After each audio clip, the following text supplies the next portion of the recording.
Alright, so the fuck did we do last time? Last time you guys fought not Throcon. That's what we did last time. So you guys have made your way to Quetzalon, the temple city. Fought your way through the upper temple and the lower undercrofts, dealing with some bullshit in the center pools. Followed by some more bullshit coming out of the caves outside of the center pool. Erdeth died. He got up top. Talked with Krokrokon and his now seeming army led by a lizardman you've not met named Tlotek. And that is sort of where we are. Erdeth has been seemingly resurrected through Throcon and the winged serpent. Also got a magic shield from Tlotek. Yes, Thaddeus got a magic shield from Tlotek after beating the shit out of him. After him beating the shit out of you, kinda. And that's where we are. You guys have more or less been tasked with going after Throcon as he makes his way to the true temple of Akalon, while the rest of the army led by Tlotek and Krokrokon make their way towards Makotl, Throcon's village, preparing for war, seemingly headed towards Kingsport, although it seems inclined that they are going to decimate all of Drazos along the way. Fun fucking shit.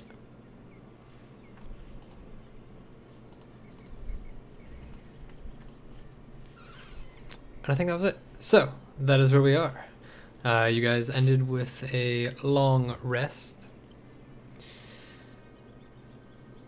It seemed to go by without any sort of issue, and as you awake the next morning, you looking around with the sun basking through this pretty open area in the center of Quetzalon, you see that the army is amidst mobilization.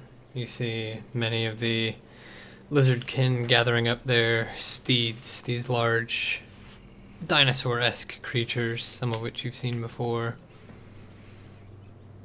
You see others arming themselves with weapons, shields, things of that nature.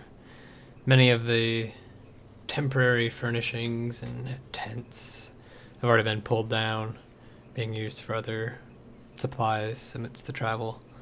Although some still seemingly remain up and intact, it seems almost as if some of them are intent on staying behind, perhaps because of the loss of the temple guard.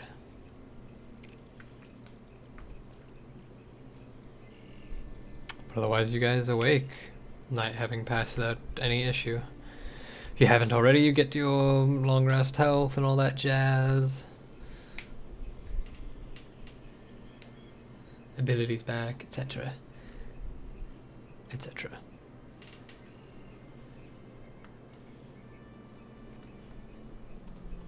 It's on you guys.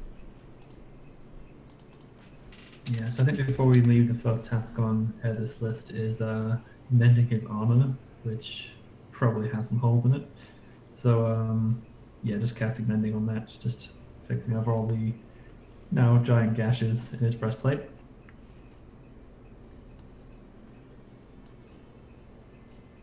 And I'm not sure we had a means of getting to the temple.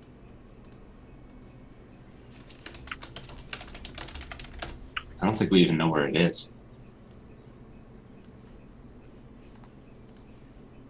So probably something good to go ask Krokrokon, which I will go find him, having cast Comprehend Languages earlier in the morning. Yeah, I'll go with you.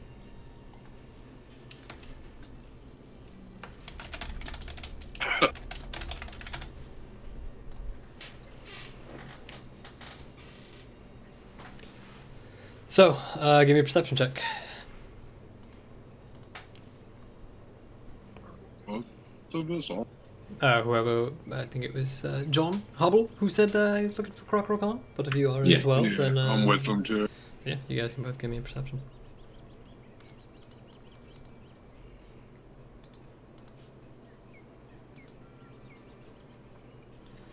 Probably just a little bit too short. I mean, as you try to look out over the surroundings, there's just so many lizardmen gathered here that it's hard to differentiate or look over them.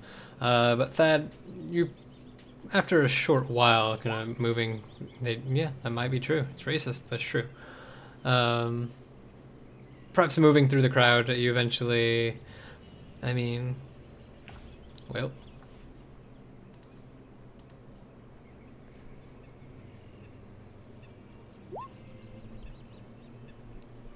What about the lizardmen penises? No, I just figured at his height, everybody looks like a penis. Oh, got it. Yeah, especially the guy next to me. Sorry, I thought you were saying all penises look the same. I don't know what lizardmen penises look like, so possible. I mean, Hobble does. Well, they have heavy penises, so there you go. Oh, these ones do. And they're big. I mean, they're like horse penises.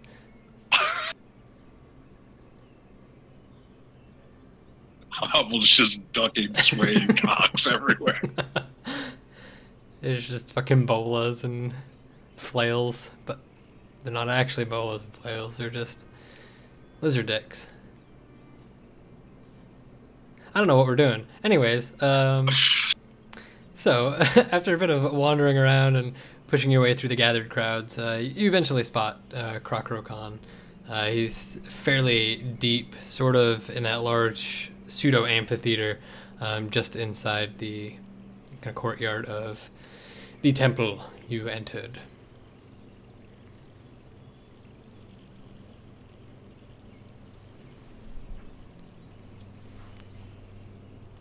Crappercon.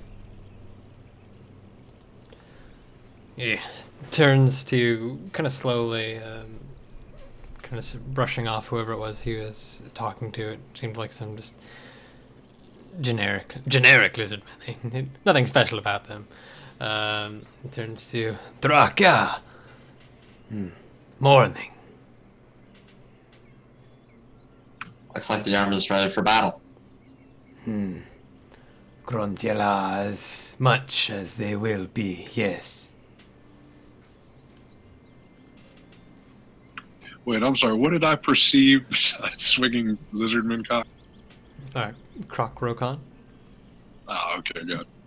Yeah, you just found out where he was. Okay. I got side. It's fair. Easy to do when there's lizardmen cocks around. Trying to protect Hobble.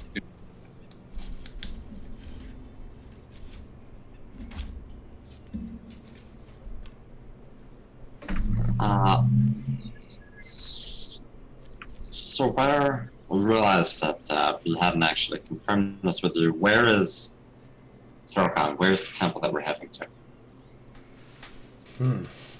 Krala Akalan.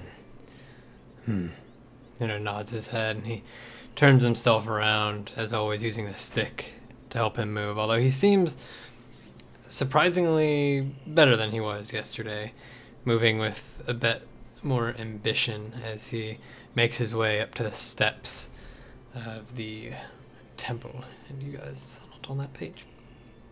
Shut-ta-ta.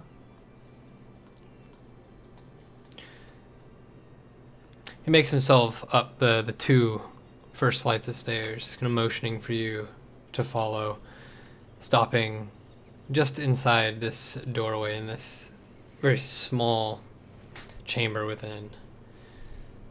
You see atop a pedestal is the blue construct of the ziggurat that you had managed to take out of the temple. And he beckons you towards it. Draklan, yeah, what do you see? Statue. The ziggurat. Sapphire.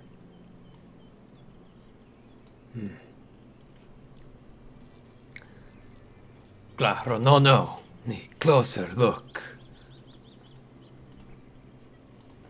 That'll get closer. And Yeah, I'll get closer to really get up on it. Both of you give me an investigation.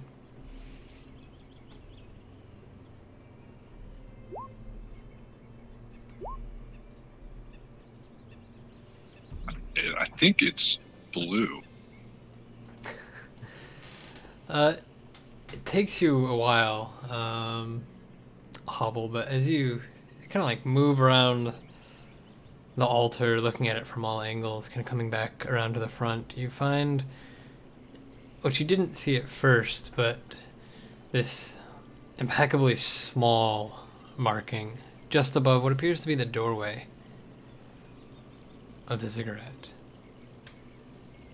It looks like a simple circle with 2 arcs, one on the top and one on the bottom, almost like an eye if you looked at it abstractly.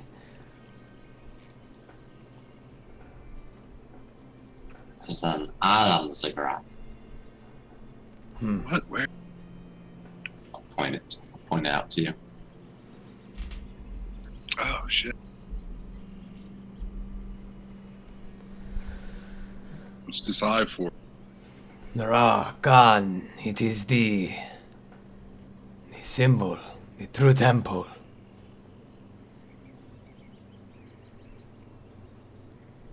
Granyala Akalan is made up of 10 ziggurats, all within very close Grancia proximity. Each one marked Draka separately. This is the true tomb.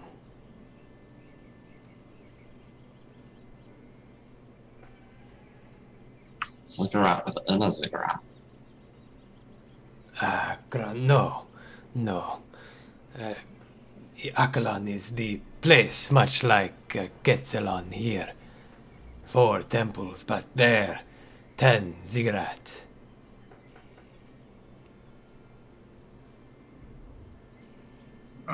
Hobble, do you understand what he's talking about? I'm not quite sure. We're not following you. He kind of lets out this lingering sigh. Come. He sort of leads you back down out towards the dirt, forgetting entirely the construct. As you get back on the path, he finds just a patch of dirt amongst the stonework ground. Using his staff, he marks out what is essentially a small map, not unlike the one he did of, oh geez, what was that? Nahuatl, that's the one. Way back when. It shows essentially, he kind of makes this circular piece with 10 different squares and kind of jots down just random trees.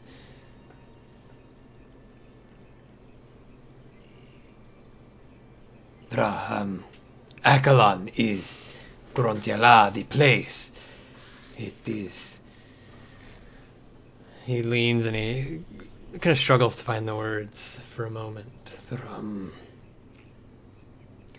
Gronyala, when constructed, it was made with 10 tombs, 9 false, 1 true. And the true tomb is the ziggurat with the eye. He nods. Got it. So where do we find these 10 ziggurats? He kind of moves past you, just Oh, I get it.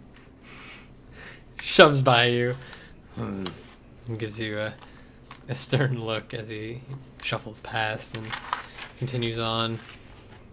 Sort of making his way into the larger crowd. You see him look around for a moment, and then he calls out, Drokala Okikzo! You see the skink with the red painted face suddenly come skittering over to you. He takes a kneel right before. Drankala! Looks back to you guys. Okikzo, he said, Dragala, that he will guide. And traveling on foot will be quick enough to reach Thorkon before he reaches the rest of his army? Neri shakes his head. No, Grantiala. Time, Trocha, is of the essence. Must be quick in reaching the ziggurat before Troka has a chance to do great peril.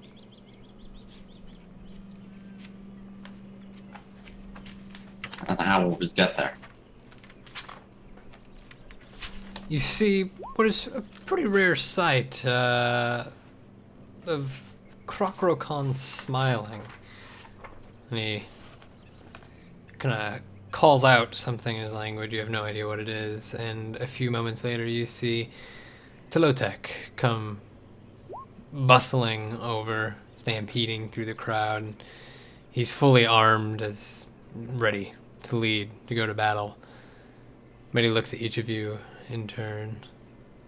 Grontiara! You sure about this, Krokrokan? The shaman nods. Grontiara, sit down. Krokrokan turns attention to you guys. Grontiara, fetch the others, Grontiara. Tlotek will teach you to ride. Yes. Yeah, Thaddeus or Hobble's gonna like slap Thaddeus with the back of his hand, like trying to get his attention, like give a thumbs up, and then I'll run off and find Lasheel and Erda.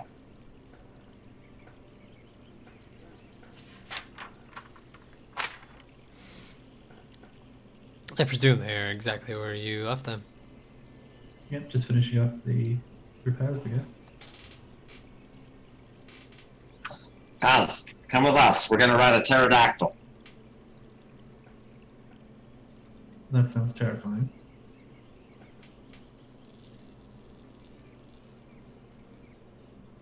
Sure, what? We're doing it. What, do we have one each? Don't know. Come on. I'd prefer to share if that's okay. Okay, let's go. I just want Irideth to be excited about this, you know? I mean, you are talking about getting on the back of a giant monster with no training on your own with no safety at all. And I am recently returned from the dead. I'm pretty shaky. So, the trio of you make your way through the crowd, sort of towards where you saw Tlotek go. And as you arrive, Thaddeus kind of turns around and he's got this half disappointed look on his face. As you look, as you look past him, you see not quite these large pterodactyl-esque creatures, but rather these ground mounts, these sort of dinosaurs. There's What's in the goes? 6 of them waiting in front of you.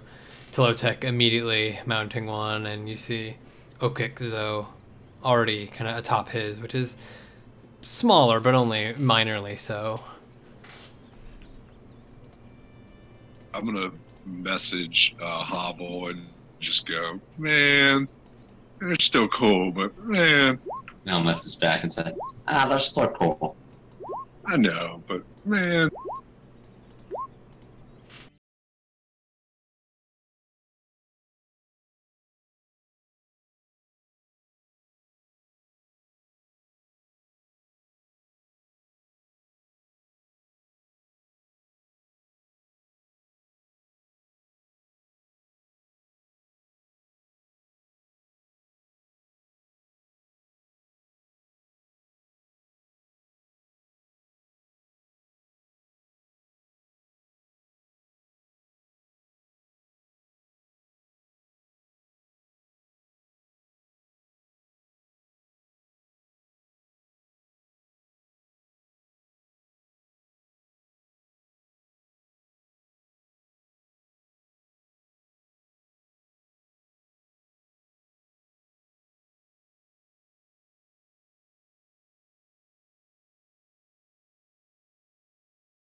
super fucking awesome. I love when it does that.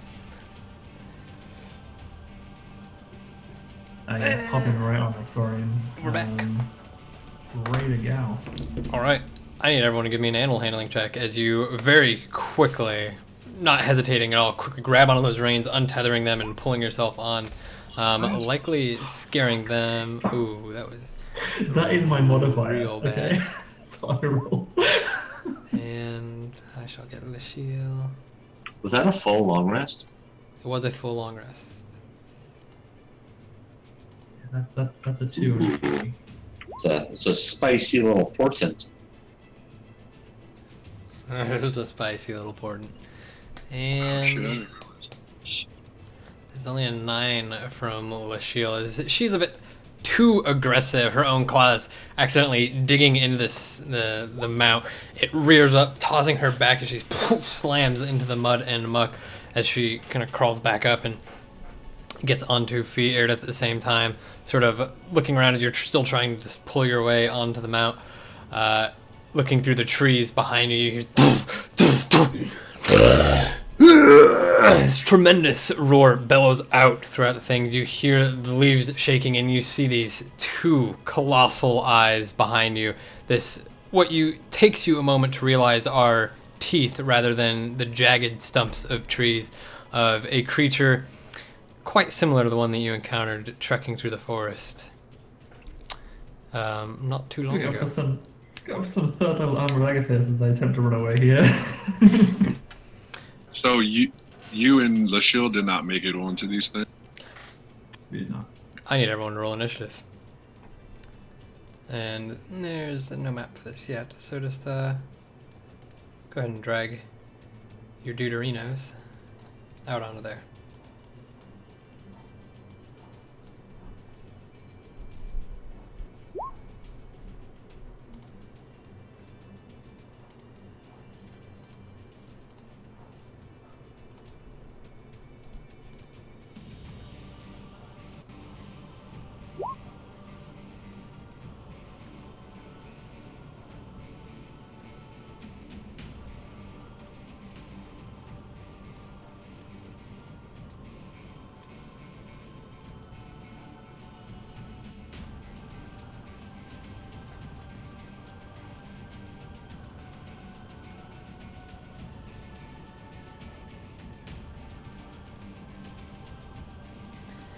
Oh yes, I'm doing the show.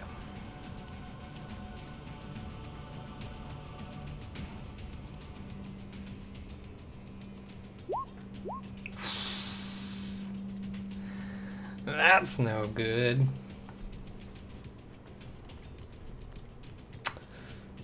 I need to do a quick There's a save. conflict of interest. Shit happens when you're not here. Erda, you are top of the initiative. Somehow. So it's right behind you, right? It's looking back, it's about 150 feet out.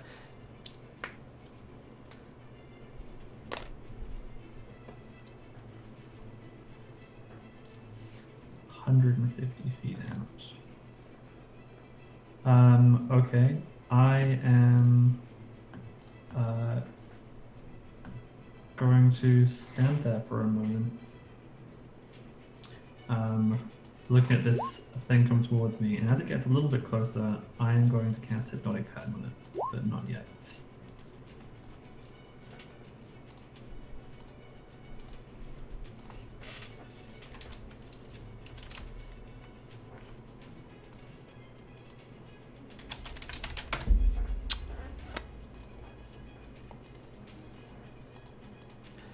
Okay, anything else? Just preparing that? That's my action. I think I'm out of range from my Hexblade first, so yeah, 30 feet. So no, nothing else from me. Alrighty. Thaddeus.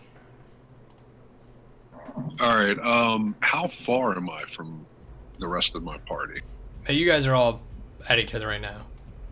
You guys are all still in the encampment. None of you have had the chance to take off. The only difference is that you and Hobble are mounted, as is Oquixo. Lasheel and Air to Death are not.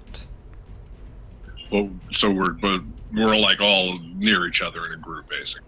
Yeah. Perfect. I'm gonna. Who am I closest to, Lachille or Eredith? Doesn't matter. Definitely not me. I strided out into the middle of the encampment. So. Oh, right, yeah. All right, then I'm gonna head towards Lachille and attempt to like grab her up and pull her on the back of the mount. And at the same time, if I see Eredith, I'm gonna tell Hobble to go for him if he can. If he's not like gonna kill himself to do it. So, do I need to roll anything to attempt to grab her if she's willing, or?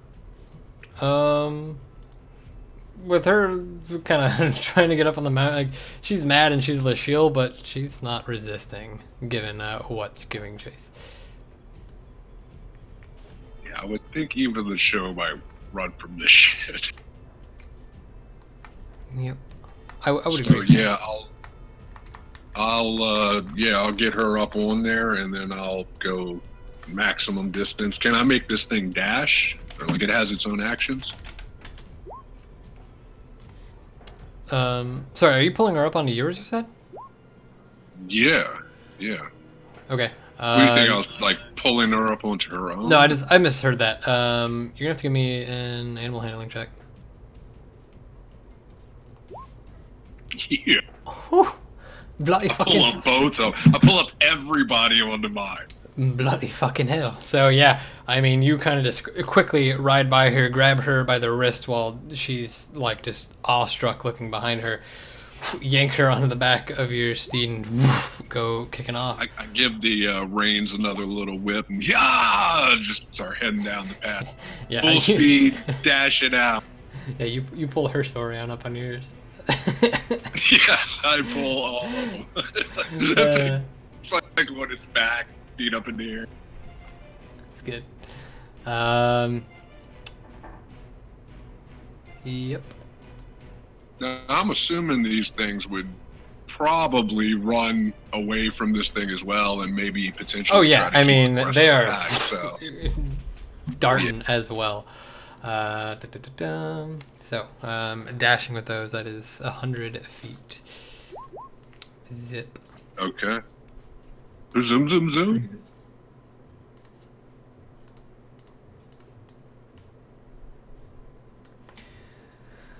Which brings us to a quick zoo. We're gonna need a bigger map.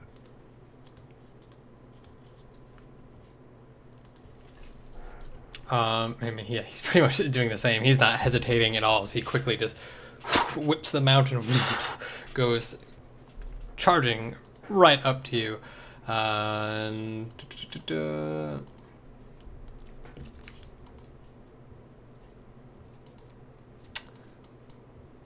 it's actually further back. 4 hobble it is. That thing did not show up. 8 out of 10.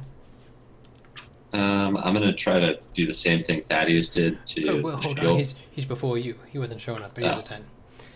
So, as everyone is suddenly just taking off, you hear this only momentary lull as 2 trees are just upheaved on either side. This thing lets out another bellowing roar, and then comes trampling 100 feet straight towards you guys. As soon as it gets to 120 feet away from us, my hypnotic pattern goes off.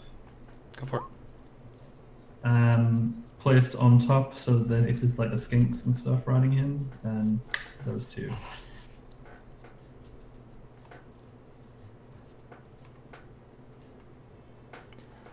Wisdom save.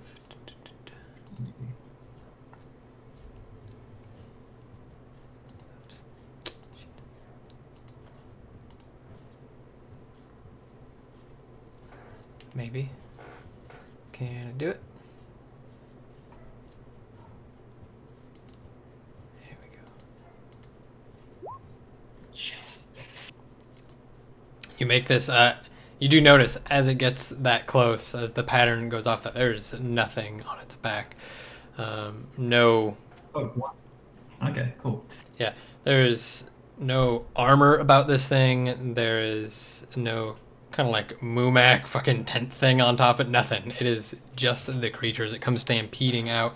You make this hypnotic pattern, but the thing seemingly just charges right by it. It goes 100 feet, putting it just 50 away from you.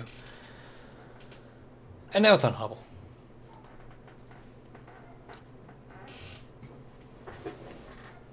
I'm going to run up to Air Death and try to pull him up onto my mount. What's your strength? 10. That's not bad. That's more than I expected. It's enough to pull, I believe, right? I mean, you're I not... mean, you can eat no way. I don't weigh that much. 175. I mean, he can assist me, right? It's not like I'm having to, not like I'm trying to, like in one-handed pick up like 150 pounds of dead weight. You could just stop and he could get on it too. That's an option. Yeah, but it's not his turn. I'm not going to stop right in front of this big thing waiting for air. Oh, that's true, yeah. So, yeah, you come, give me an animal handling as well. To try and pull him up onto yours. I'm gonna use my 14 from the portent. All right. So, assuming Erdeath like grabs hold of your arm, helps pull himself up onto the back of the steed there.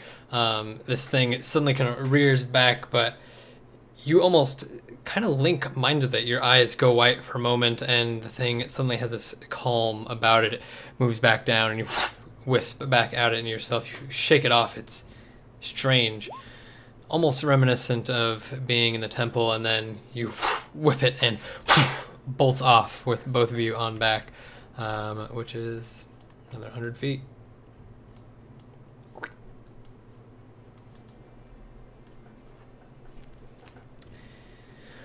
The shield kind of, oh no, she doesn't even have any javelins or anything. Oh man. Shouldn't matter. I assume she would have grabbed some from that camp, though. We'll give her d6. 6. Wow. Because they had plenty there. I'm sure she would have restocked. So you watch her kind of pull one out, kind of looking back. She's got it at the ready, but doesn't quite loose it yet.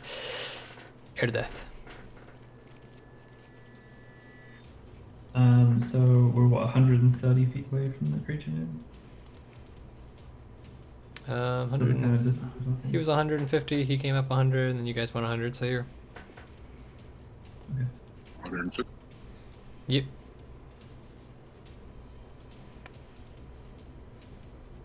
In that case, I'm going to hold a fairy fire until it gets closer again.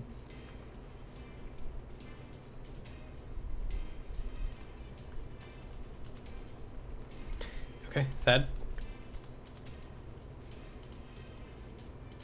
So are we all pretty close to each other again? Like within 30 feet? Or? I mean, in the scheme of things, it takes them a bit to kind of catch up. They're probably like lolling behind you at Hobble and Erdeath, as he had to kind of run and get Erdeath in the time that Erdeath was walking away. But aside from that, right. You're all relatively close to each other. But yeah, so within 30 feet or? Yeah, you're within 30 feet. Okay, all right. Then I want to cast Bless on the Shill, Erdeath, and like the lizard dude, or Witso. Okay. Or Skink Elite Warrior 2. Skink Elite Warrior 2.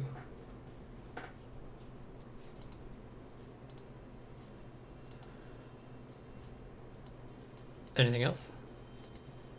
Just keep fucking dashing. Okay.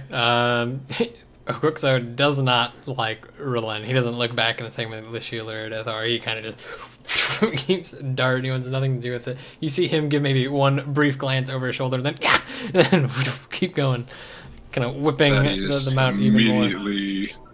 Thaddeus immediately thinks I probably made a mistake casting it on that fuck.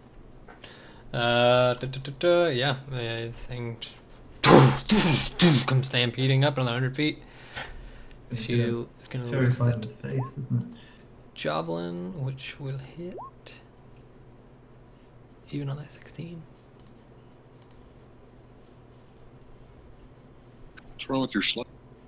I haven't even got a check to like expend slots right now, but it's giving me slots please on full slots for everything. So who knows? Another roll 20 mystery. Cool beans.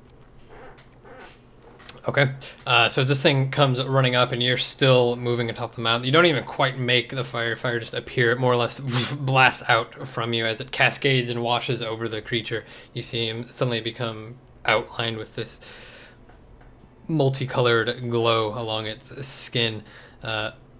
It stops only for a brief second, kind of picking up pace. It continues on. Not sure what the fuck you've done, but angry that you've done it. It's an appropriate reaction, I feel. And that's its turn. It's now 50 feet away, and it's on Howl. About how big is this thing? Massive. I mean, it's towering probably 3/4 of the way, if not more, up like some of these trees. I mean, it is easily toppling them over as it crashes through. If I had to take a guess at how far around its foot was, what would I guess? Like how many feet? I mean, you wouldn't be surprised if it was roughly about 10 feet in diameter. What a coincidence. So weird that you say that. I'm going to use my action to cast Grease under where I think it's going to step next. No, I'll do it under where it's currently standing, because that's how Grease works.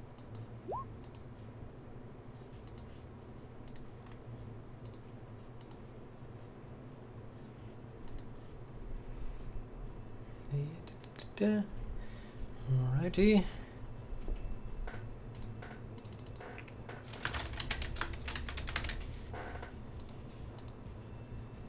Why is it not working?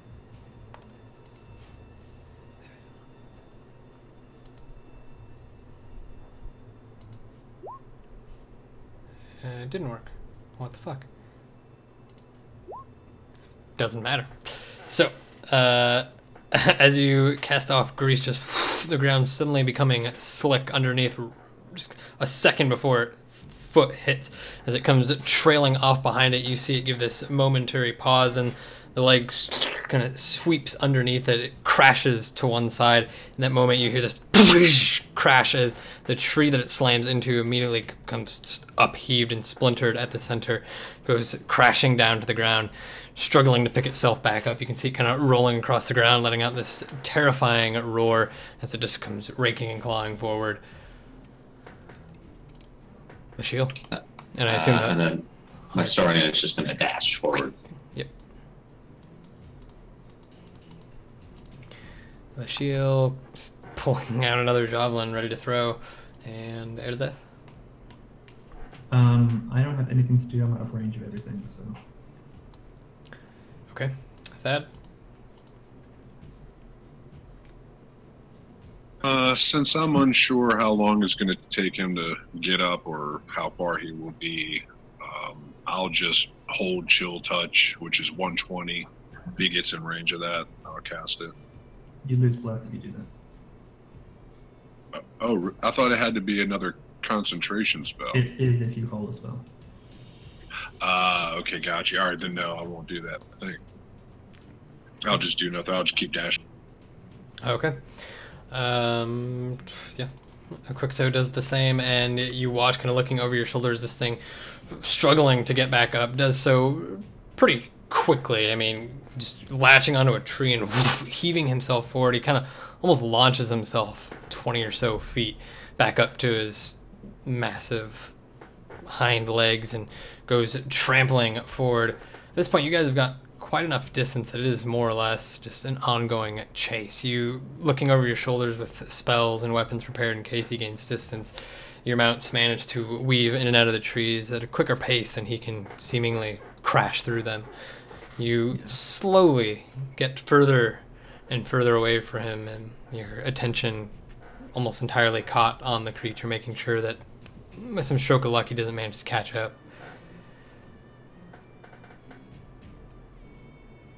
Anything you guys are doing in that time?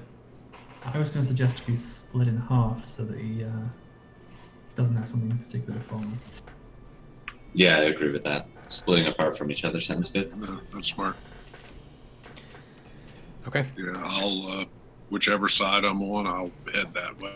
Yeah, effectively yelling that out. Quixo, probably in the center at this point, continues forward while the two of you just splinter off, creating 3 separate pathways. You can hear this very, very subtle kind of delay in movement as he lets out this guttural grunt and then takes off. Oh, that's not how that works at all. So that'd be a one. That's how that works. Takes off in the direction of the hovel and Erdith. Stampeding that way, the two of you up top, very quickly, like, you can still hear him, but it becomes more and more distance as you gain further direction. Eventually, you kind of level out and start weaving your way back through towards the center. Nevertheless, Hubble and Erdith at the bottom. Give me an animal handling, Hubble.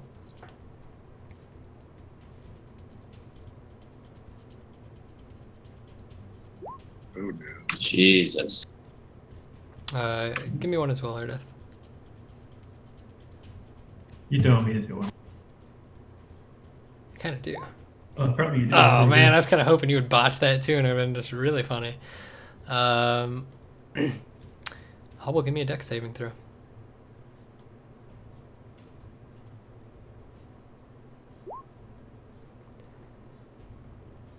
Alright, so as you come kind of weaving out of the trees, trying to keep distance on this thing, looking back as it lets out this roar that seems to shake the leaves and the foliage around you, you suddenly just kind of, as it jerks to one side, get tossed off. Erdith, I need you to give me a straight dex check. Not amazing. Good enough, though. As Hobble goes kind of teetering off to one side, you manage to just barely catch his arm with that 16 Hobble. You manage to just latch on with your other hand to whatever rein you have, kind of dangling off the side, stabilizing only as Erdith kind of holds onto your shirt or whatever he grabs onto. You were left dangling there, but the steed seems to just wisp in and out of the trees. You do take 2 damage as just random splinters, twigs, things of that nature just go splicing into you as you're really just dragged through the muck.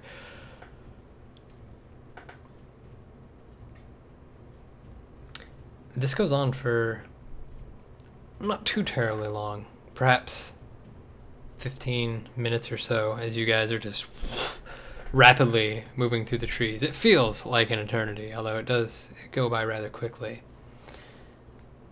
Suddenly, as you gain distance and eventually converge back up with one another's, as the sound of the crashing of trees, the bellowing roar of this creature becomes further and further behind you, as the mounts you're on and Quixo himself come to a slow pace. You finally realize that amidst the terrible chaos of that chase, your surroundings have changed quite dramatically.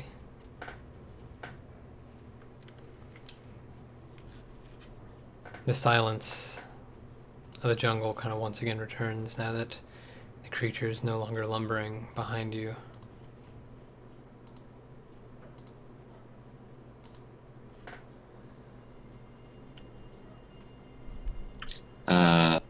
I'm gonna look at Quixo and say, do you have any idea where we are?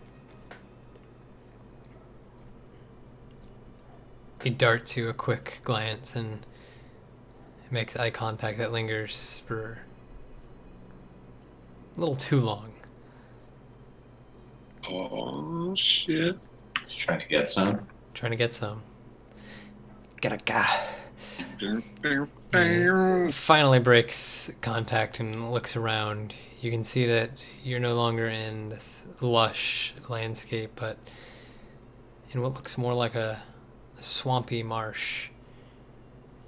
There's still a massive quantity of trees, but the ground itself is more of a wetland. Puddles of water litter the landscape, and many of the trees are seemingly deadened, crashing over one another, intertwined in almost impossibly aggressive ways. He looks back to you. Braka, easy pulls.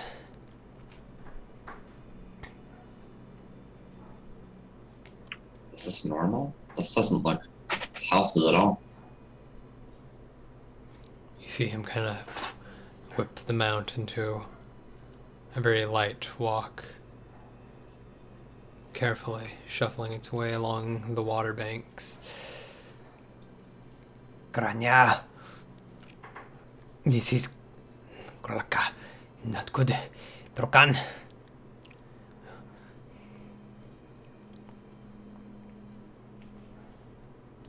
It's been here too long. He stops. It might be too late. He stops the mount and kind of swings it back around to you guys. Koraka, we must be quick. We must go.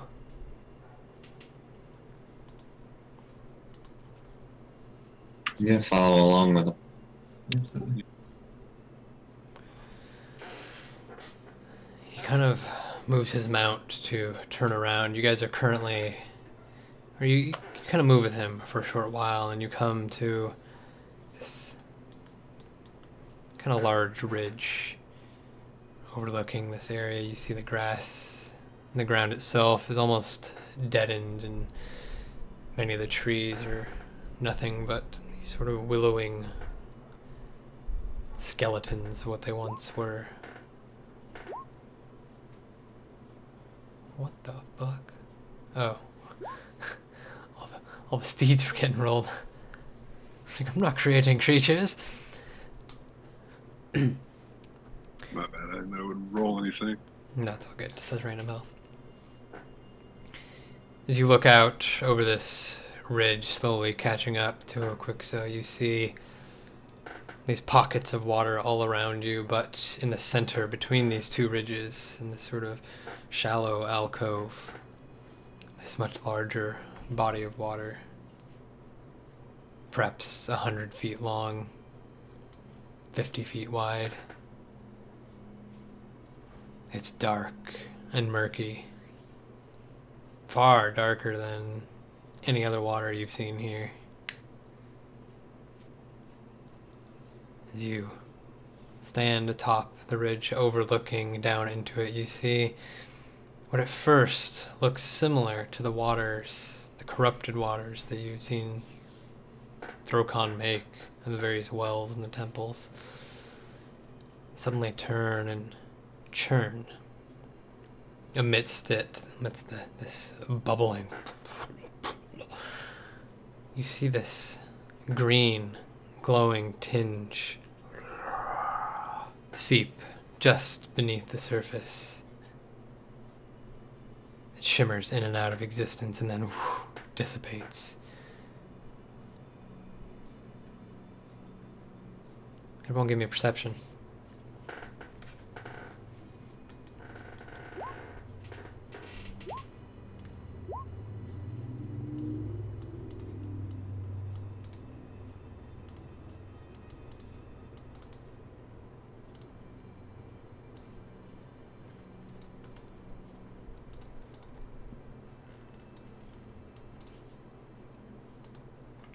Weird.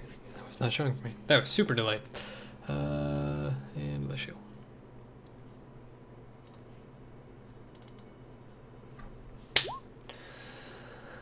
As you guys all stand there, Hobble, Air Death, both of you are, your attention's caught on the pool. You don't make out anything else, but Thaddeus, you see the sudden shift in movement out of the corner of your eyes. You look up, you see beyond the trees, on the other side of the pool, this lurking figure, hunched over partially, almost on all fours, that scrapes along the ground. You can see its body and ligaments are thin, almost malnourished. Its top half of its body is covered in this swampy muck that hangs down below it. Its eyes blacked over, and its elongated maw filled with these razor sharp teeth as it just goes gnashing, mawing at the ground. You see a secondary movement, and a third, and a fourth. As you look out, you can see 4 altogether seeping out of the trees, none of them seemingly having noticed you guys yet. All right, I'm gonna. Let's keep it that way. Yeah, I'm gonna cast message and send a message to Hobble and let him know to that hey, there's something over here. Some nasty looking creatures. There's a decent amount of them, at least a half dozen. Let Eridith know. All right, I'll lean back to Eridith and sort of turn my head and whisper all of that to him.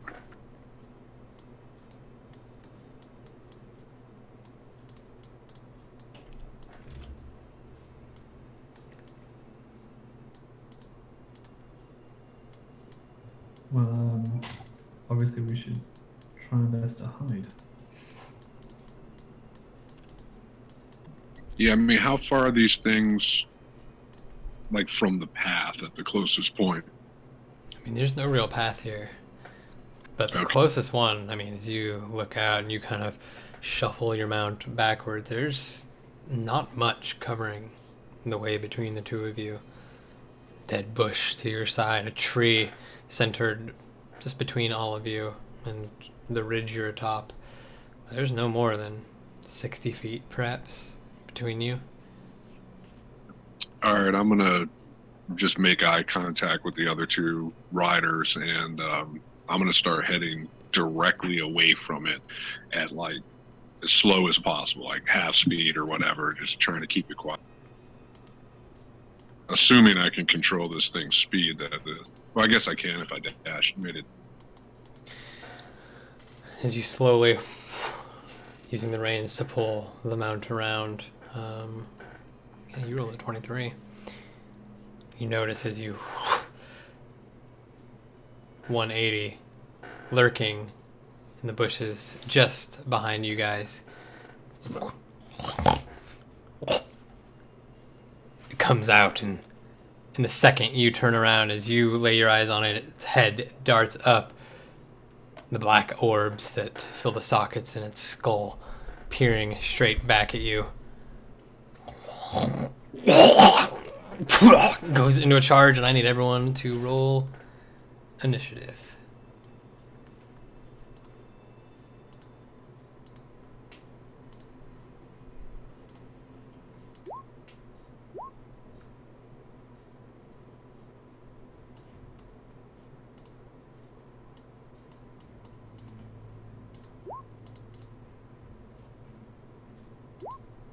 This place looks pleasant. Quiet.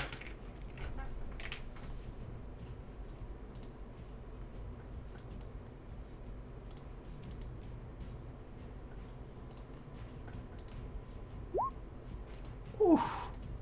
Lucky you guys.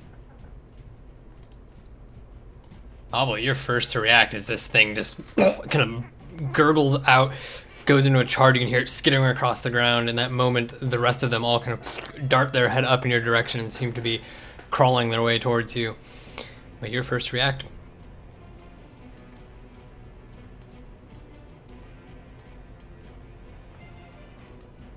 I'll cast Mage Armor on myself, and I will have my my Saurian take the what does dodge do if it takes a dodge action?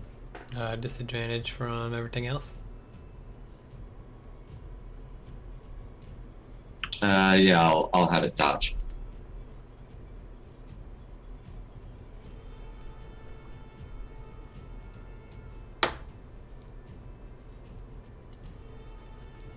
Sorry, just the Saurian or you as well? Oh, You made Starter. Sorry. Yeah, I made Starter. My chat's loading slow. Alright. Brings it to Lachille. Who is My Raven's gonna dodge too. What? You don't have one of those. Doesn't exist. Don't believe it. Lachille, on the other hand, is she charging?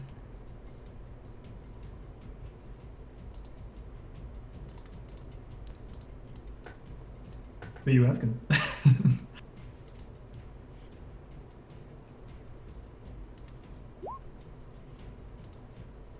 That is unfortunately gonna miss on the bite.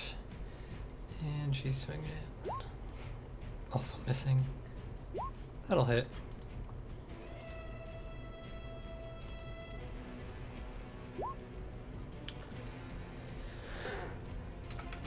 Alright, Thaddeus.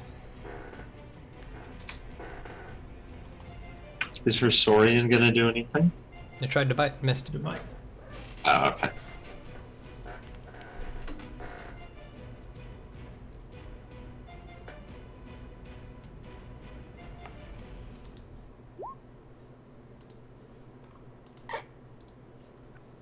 And yeah, my Saurian I think will also take that. Okay. Who's all that going on? Oh, there it is. Erdith, Lachille, and Thad. Alright. Erdith. I'm actually going to just focus down the one that is fighting with Elderfast for now. That one's going to hit without any help. So 17, 3 damage.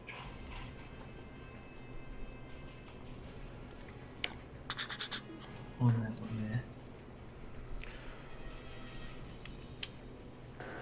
3 whole damage as the first one comes shooting in. The creature kind of just lunges out of the way. The second one manages to clip it in a leg, kind of tossing it over. Quickly pulls itself back up. And I'm going to give an arcane enhancement to Okixo. Who forgot to roll initiative? He did. Heyo. Hey, he should have been doing all that shit. Guess we're gonna retcon this fool. You can just take like 13 goes now, that's all. Yeah, I mean he would have ran up.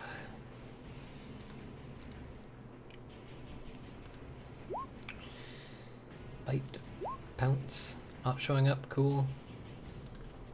It's a DC 13 strength. I don't have my sheet open. I'm sure one of you does. Yeah, DC 13.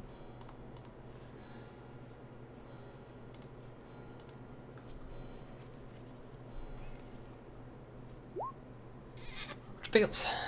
The mount just comes biting, clawing down into it. I think it gets an extra bite with that too, is that correct? Yes. Nice. Which misses. No, it'll hit. It'll crit because it's now prone. Yikes. So another 20 fucking damage.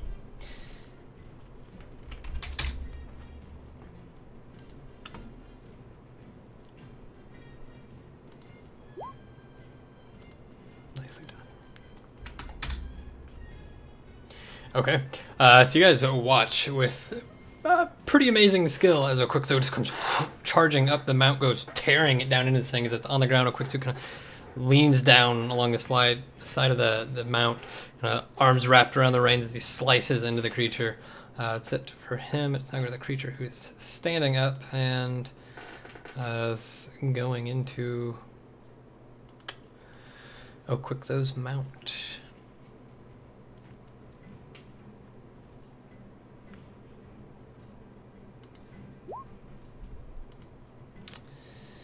Which hits.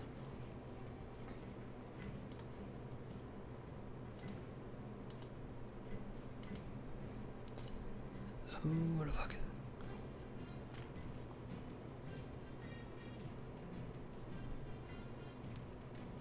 Oh. Oh, yes. Okay.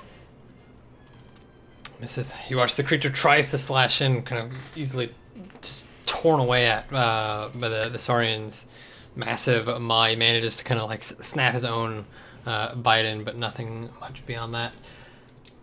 The rest of them all come running in.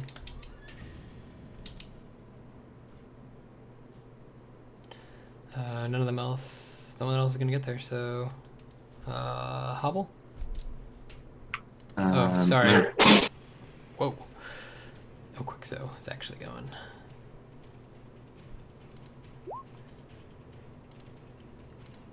Hey, you can go ahead. Alright, my Raven's going to fly in to provide some assistance to the group. And then my Saurian is going to run at it.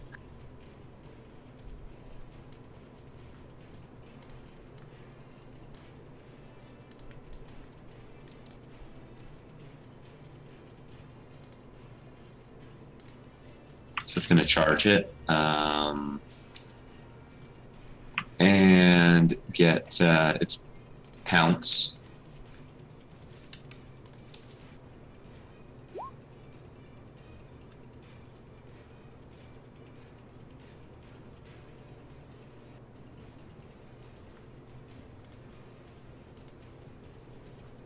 Oh, sorry. What the fuck? It's taking me so long to load these. 13, unfortunately, will miss. It comes charging in the Won't it creature. have advantage from the Raven help? Oh, yeah, the Raven help. Yep. So, the Raven comes just like pecking down into it, kind of swatting it away. Saurian comes leaping it down onto it. I need another strength check, which will pass. Anything else from you? Yeah, then for Hobble's action, I will web over to our left.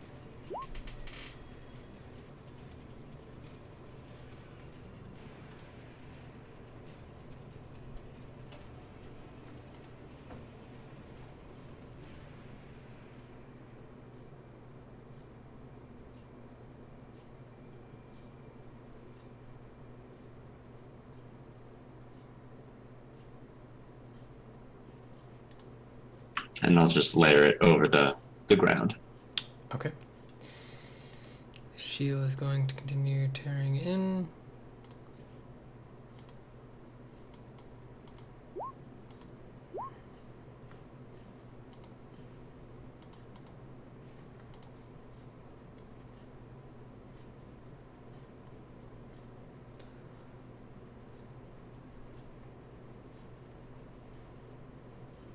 Fucking hell.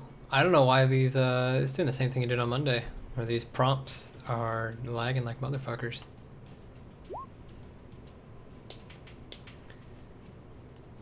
Sheets are like somehow faster than macros on Firefox for me. Makes no sense at all. 15 damage unfortunately does not kill it. Same with little health bars. Takes a fucking eternity for those to load and work. I love Roll20.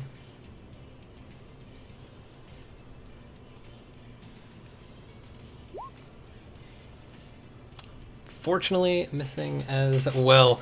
This thing clearly just on the brink of death, being torn apart from all different sides, distracted and kind of just like tearing away, somehow manages to hold on.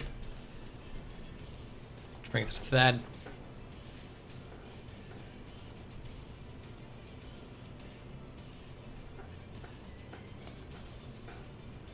I'm gonna run up to this dude over here, and what do I do? A claw and then a pounce if I hit? Yeah, if you run at it for 30 feet, then you claw it. You claw, you pounce, and if it fails the saving throw, then you get a bite. Roll you a save. Hey,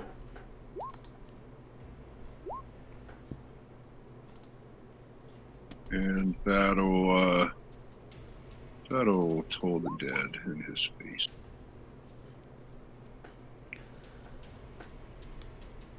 That's going to be claw for 7, bite for 6, and a wisdom.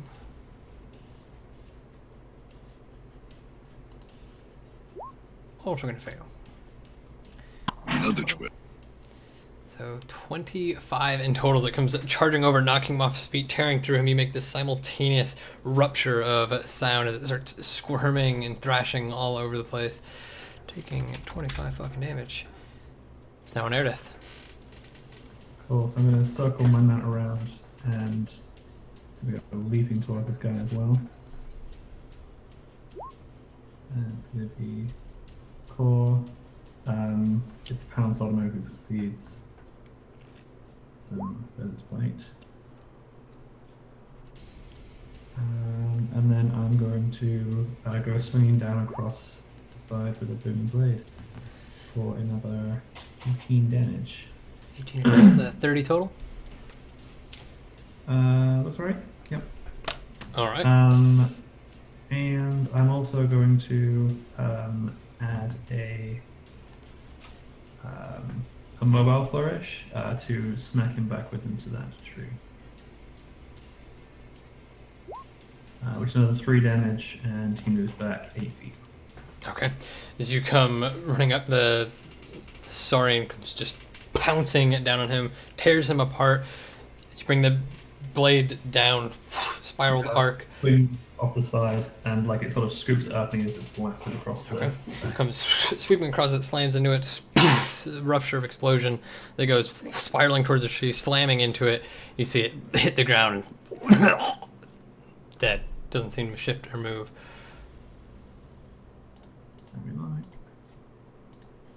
I've still got movement because these move 50 feet, don't they? So I guess I will move back towards the tree where I came from to try and set the others.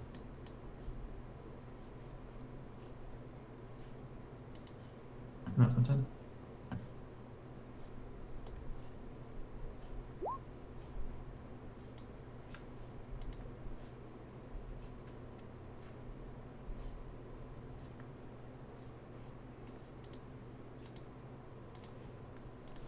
What is it? Okay.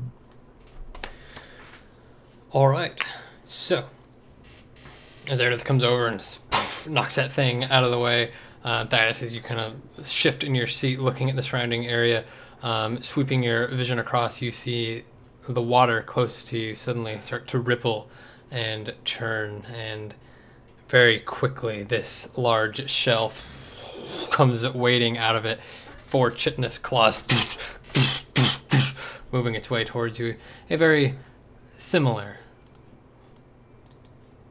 familiar looking beast. Ah, fuck that. Thought Air Death was going to take it, but then it ran away, so...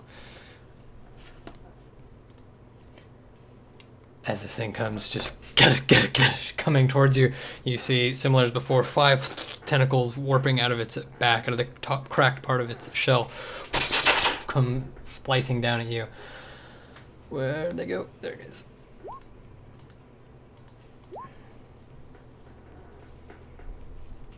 Gee. Top one, middle one, and bottom. Some hot rolls. Not bad. 21 in total. Yep. Okay.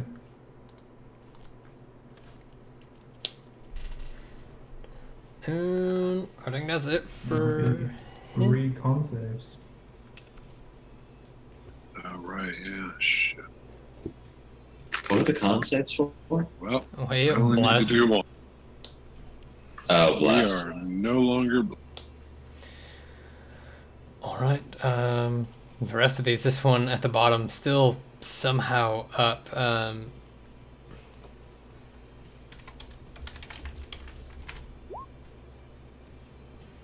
Going for Hobble.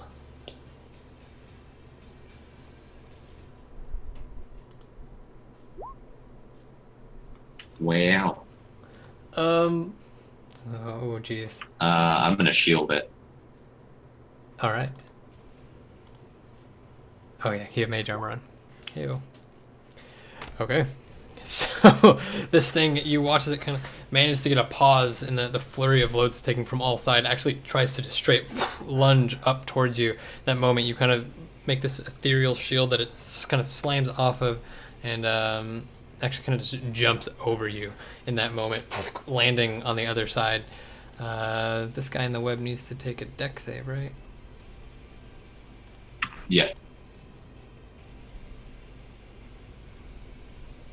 15 for the DC.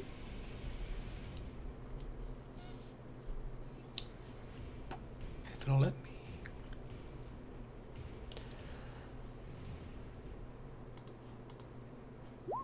It'll fail. So that would have been when you cast it, right? So it needs to do strength chest when. Yeah, its action is a strength check, still against the 15. Yep.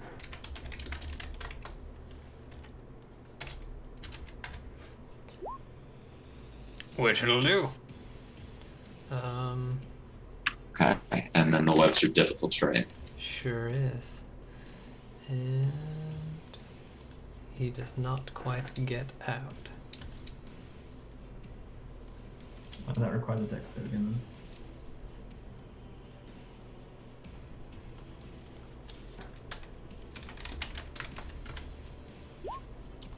Caught. Oh, apparently I never moved this guy. He's moving 120.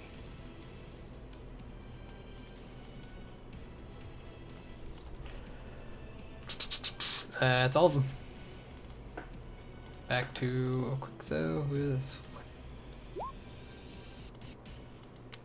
yeah, as the thing leaps over Hobble, you watch Quixo fucking just lunge off of the mount. Dagger goes plunging into the thing's neck as they kind of wrestle to the ground, and he splices. Seemingly half of his head goes into this lull across the ground. Quixo, coming to a running stand.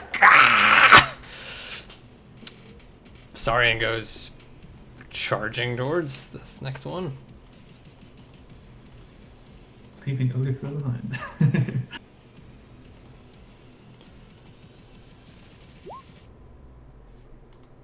Oh, that does it. Does not pounce. Just takes 9. That's it for him. Hobble.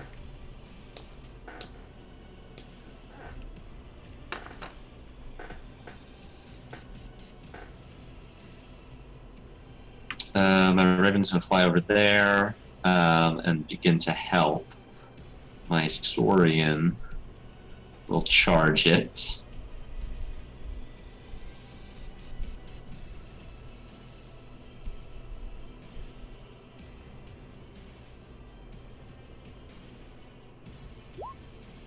Ooh, so I got the 16.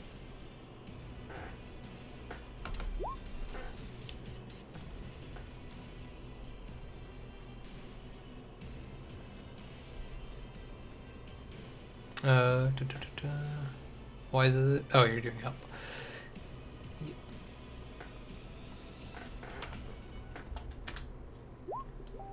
It'll fail.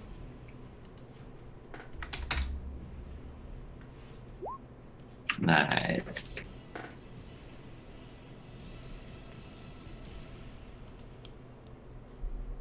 And for my action, let's see what I've got. I'm going to launch a fireball.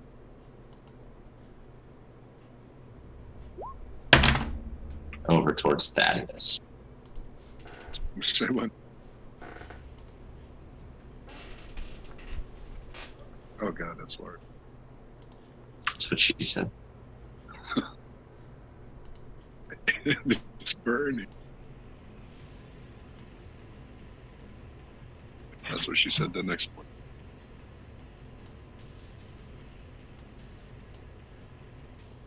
It's okay. Didn't hit your aloysiousness.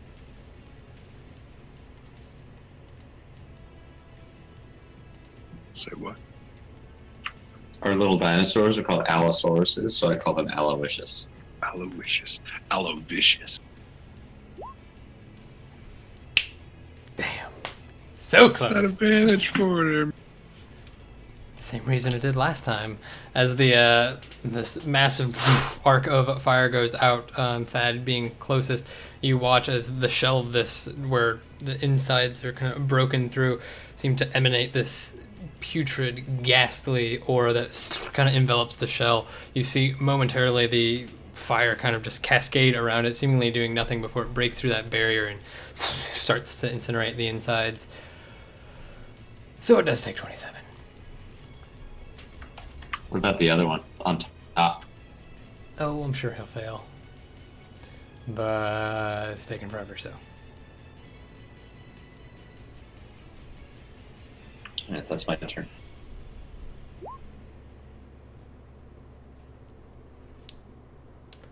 And somebody else wants to do the shield, that'd be great, because you can't even load this fucking damage.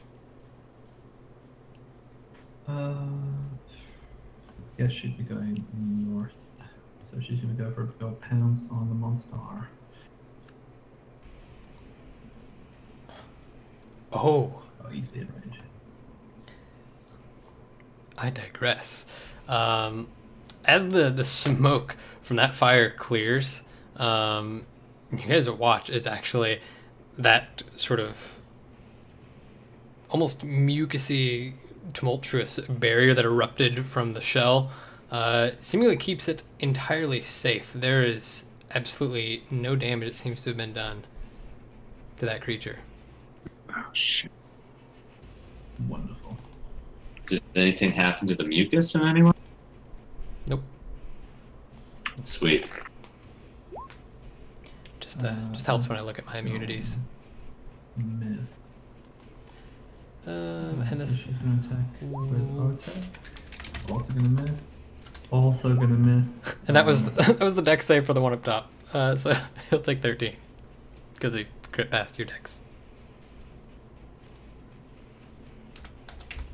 Because I'm a terrible human being, and I'm rolling 20s nonstop like always. I still think there's like a cheat code you're using or something. I mean, there is. Oh wow! Did the shield just come over and whiff everything? Yeah, she's nothing at all. Yeah. Cool. All right.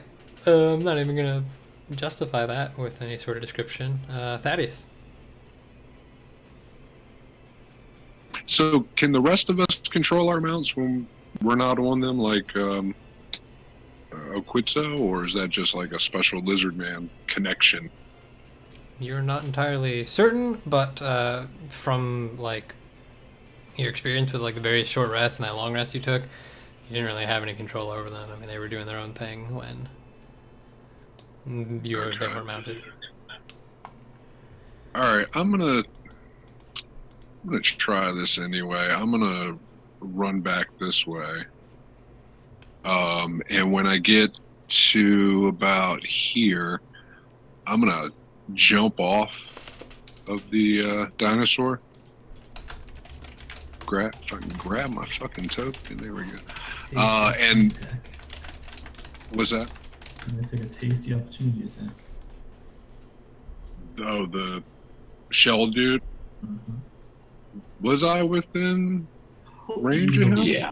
Easily. Okay. Like within 2. You got long ass tentacles. All right, well, it is what it is. So as I jump off, though, I'm trying to like hold the Allosaurus's head kind of straight, like aiming him at his brothers over there where they're attacking the one dude, and hope that he'll like continue in that direction and attack. Okay, sorry, one sec. Let me do his attack real fast.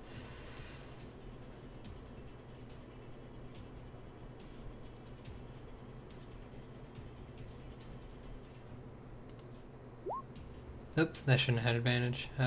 15 was still the first number, so 20 would have hit for 6 as you go riding off. One of the tentacles just slams into your backside. Most damage Thaddeus has ever taken in any game, ever. No, I just took like 21 before that. That's what I'm saying. This combat Oh, has yeah, altogether. been your nightmare. But nevertheless, you go like jumping off the mount as it goes kind of cascading forward. Anything else? Yeah. Well, would it have? It could reach him. So did it like go and attack I that mean, if dude? you can get around to the other side, you can't stay in the same space as someone. Nah, he would have to like go up in between them if that was possible. He would. He would. I don't think. He Yeah, would you be can't able to occupy make the it. same space. You can move through, but you can't occupy. Is it 50 or 60? Because the sheet Oh, say 60. it is 60. Sorry, I misread. Extra 10. Boom. All right, that's cool. I'll stick with that. All right. Hobo. No, that'd be me. You haven't been picking the tunnel owl. Oh, okay. Oh, you're right. Air death. That's what happens when it lags me out and I forget to do things. I am going to Eldritch Blast the guy who is coming out from the top. Guy over there. That one there.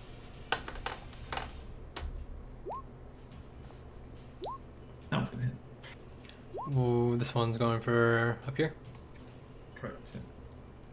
Yeah. But I'm actually dismounting at this point, and my thing is going for a chompy chomp on the big creature. And that is going to be 9 damage on that top one, right? So.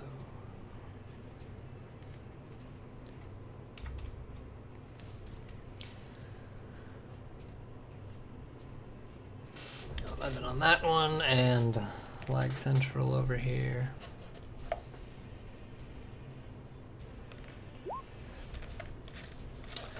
Guess I'm switching back to Chrome. Chrome is doing 5 minutes at the moment, by the way. No I mean, since I'm not moving the map at all, it shouldn't matter anyways, but I don't know why this is lagging so hard on fucking token macros. Like, I've never seen that before, outside of this one. one. It's just real funny, man. Your voice is, and your video is like you've got a very low frame rate on your video. Yeah, you gotta download some more RAM or something. You go in a bit robot-y. Well, let's turn some shit off. I got all the things going.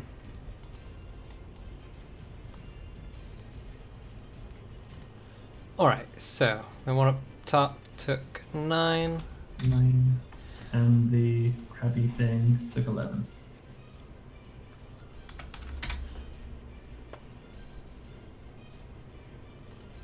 And needs a strength save. Which shouldn't have advantage, but it's still on. Which fails, but it is not knocked prone.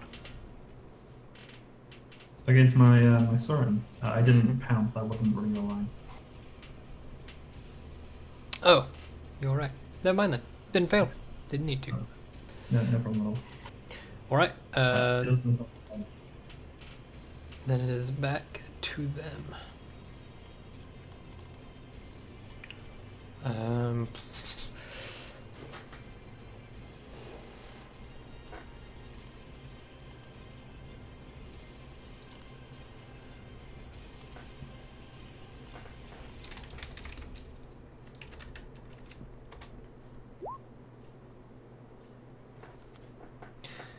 Okay, that's going to be 1 on your mount, 1 on the shield, and 3 on the shield's mount. In that order.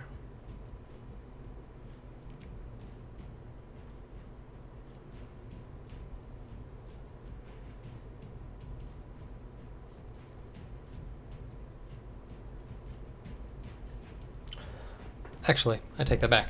As you guys are like shooting shots into it, the Soren goes charging into it. You see the thing, suddenly the tentacles all retract into the shell. It takes this step back, almost planting itself in the ground as it lowers itself, and you see its small mouth kind of... This sudden black, plaguish cloud just starts billowing out of the top of the shell, encompassing a 30-foot radius area. Thank you.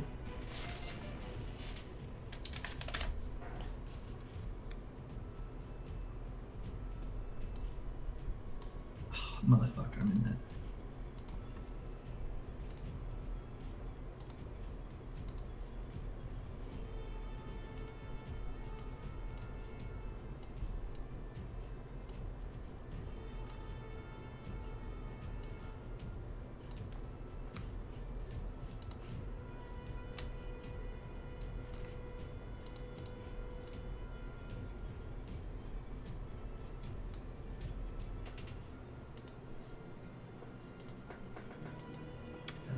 So is the goop monster. Fuck that guy. Fuck that guy. As this I don't know.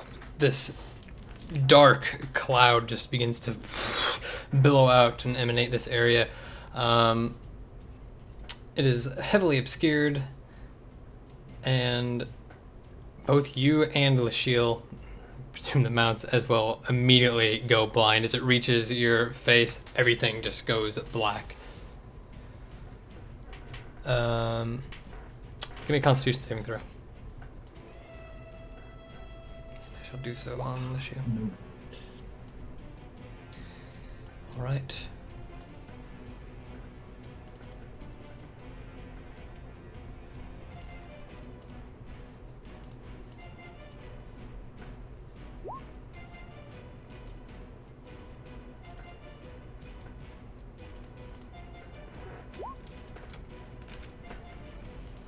Oops. Do you want to save from my mount as well? What's up? Or you can- So do you want to save from my mount? Is that what you want as well? Or is that Yeah, what you I'm doing them. did? Okay, no worries. And the shield's mount is the only one that passes. Okay. Everyone else is blind. It for that. Is there creatures on the other side? There are. Yeah, this guy needs a dex save. Yep. The one on top of him going for a hobble.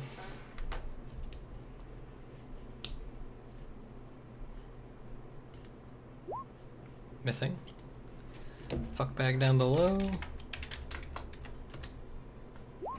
Not getting it. Still, or that was, sorry, that was dex save, so now he spent his action.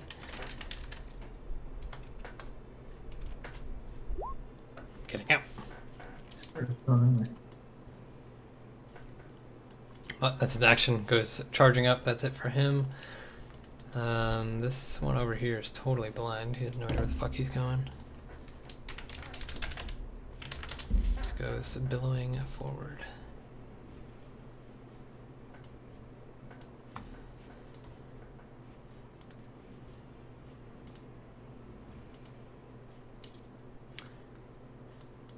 Quixo actually comes running over and grabs you by the waist and just pulls you out of that cloud.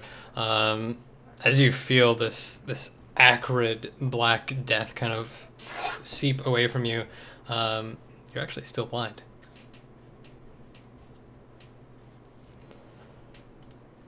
Shit. And oh, his mount.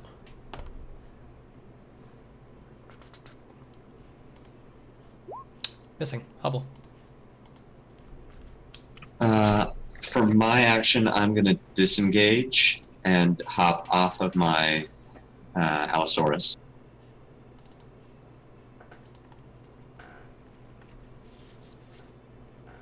My Allosaurus is going to... Allosaurus? What are you talking about? It's an Allosaurus. Nothing like an Allosaurus. My Saurian. Sorry. My Saurian is going to bite at its swamp monster. It still says Allosaurus under pounds. Shit! Mistakes! One job.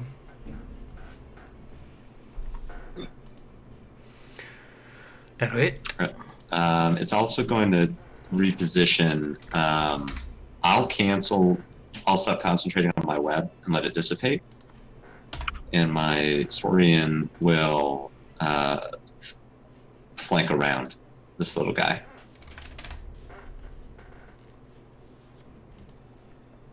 And my Raven will fly over to assist the other one. Or to assist against the other one. Okay. Shield's just swinging wildly at this point.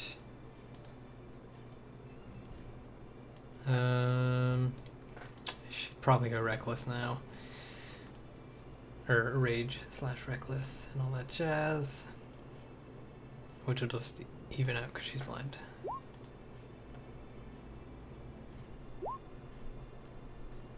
Managed to hit one.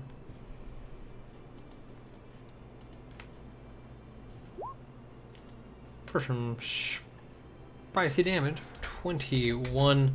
Well, you don't hardly see any of this. There's this explosion and subtle burst of light that manages to seep through various pockets of the cloud.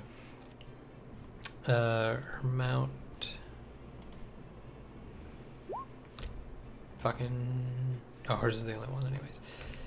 Hitting for 9. That's it. Thaddeus.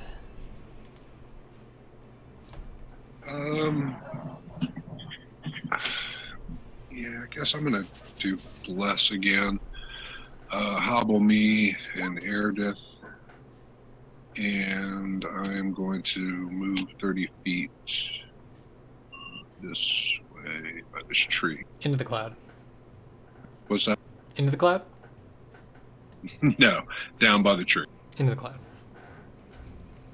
I was close enough to the cloud. I didn't like the looks of it. No, I'll just keep moving. It's fine. No, I'm gonna just end my turn there. Post up near the tree. All right, Eredith. I can't see anything, and everything I can do requires me to be able to see. So I do nothing this turn. You should try to clear up your not being able to see. I have nothing I can do that with, but dispel magic at 3rd level, but I've already cast it. Fucking rub your eyes, bro. I thought about casting blindness, Rub my deafness, just to see if it was like 2 negatives would cancel it out. You have your mount, Probably. who can, I guess, swing at disadvantage. Or, I mean, it will. I'm not in range or anything. Your mount? Oh, my mount, sorry, my mount. Yeah, your mount's swing at Yeah, disadvantage. that'll be I'll roll randomly to see which one it goes at. The big boy. 19 will hit. Fortunately, not a crit because it's disadvantage. Not a crit. 6. It's gonna do it recklessly high. 6. Alright. Goes to them as this thing, basking in the darkness, tentacles go lashing out at everyone. It's so much advantage. So Oh wait, you missed my mount. you missed your mount. Got it. Got him. I thought you were rolling mounts all of a sudden. All right, can I do that now? I'm only rolling the shields. Go for it. All right. Does he get the pounce even though he had to end his turn and then move the additional footage or whatever No, you have to go 30 feet on your turn. in one turn? Okay. All right. So he will. Well,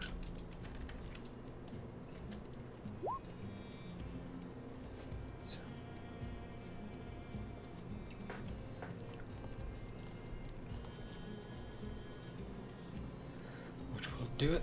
It's the bottom one, right? Yeah. For 8 damage. Just goes tearing, thrashing in, and that is it there. So now back up top. 2 into the shield, 2 into the shield's mount, and 1 into Eredith's mount. Advantage on the first ones.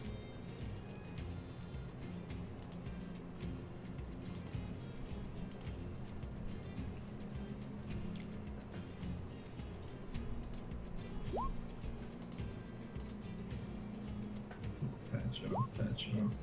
So 19 and 23 on the shield both hit. She's raging though. 19 on her mount will hit for 9. So she is taking 2 and 2. It's only 4. Oh, so Okay. And the mount takes 9. And your mount gets crit for 10. I got the weakest one too. You have 46 hit points. The big chunk. Up top, this thing is clawing away. 7 will miss. And these ones down below, I think that is Quixo's mount that's getting hit. And no, I have to look at that.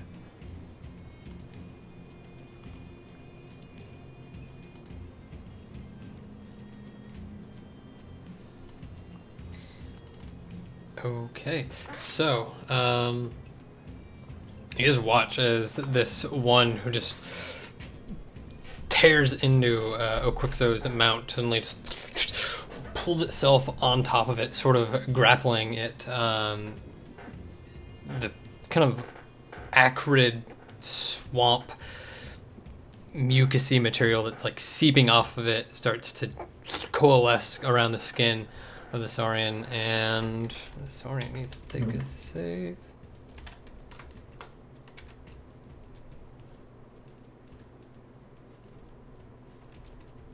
Not a d20 plus 20. That's not how math works.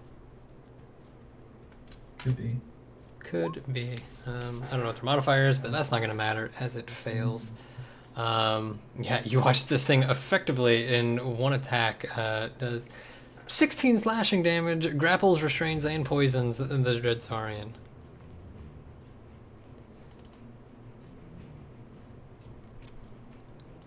One down below into Thaddeus's mount, attempting to do the same.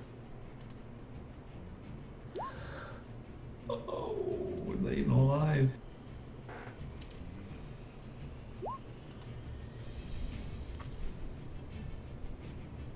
Oh god. That okay, it doesn't kill it. No, but he's not looking good.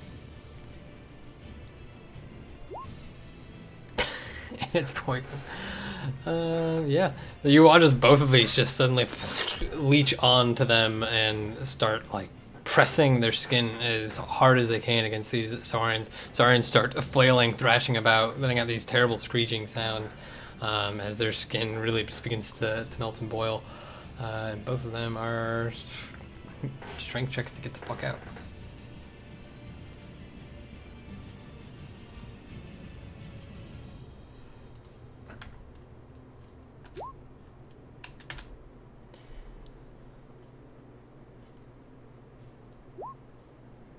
Which they both do. Quickstep goes running over immediately.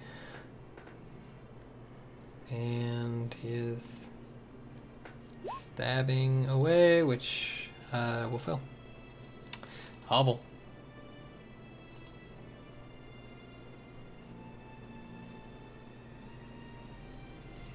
Hobble is going to firebolt this top one here.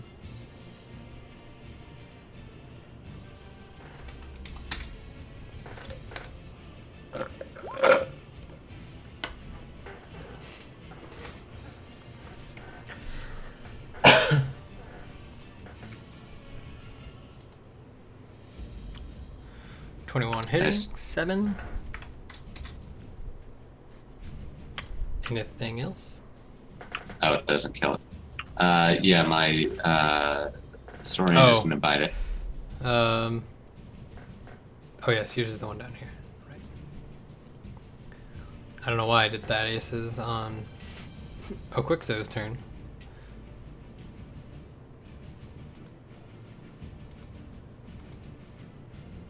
Alright, 12 will miss. that's it. Lachille swinging in recklessly.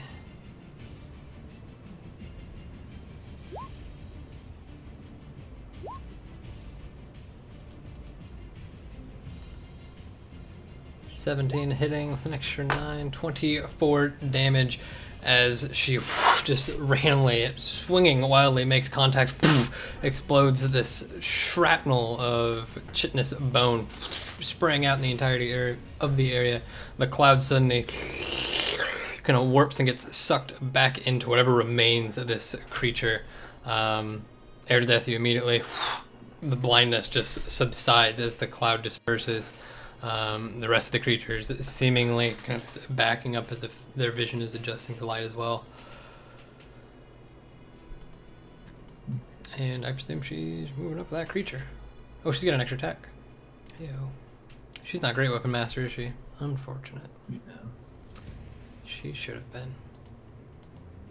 She know the stats for it. Yeah. I mean, I'm not. that bonus action alone, she gets enough fucking kills. And another 8. And the mount. And Thaddeus, go ahead while I roll them out.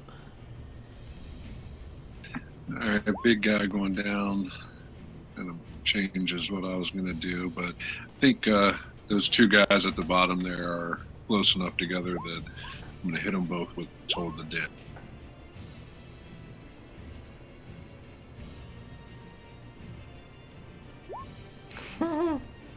Dang.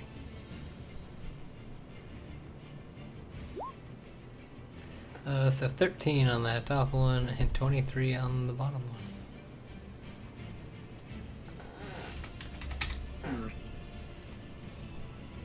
Top one going down. Splat. All right, and my mount is going. Can I bite as well, or only after I already rolled her mount off turn for some reason. It did its turn to escape that restrained grapple. Oh, my mount did? Okay. Yeah. All right. That's... I'm not sure why I rolled it off its turn. I just didn't think about it. Whatever. But hey, it escaped, so that's what matters. 'Cause that shit was bad.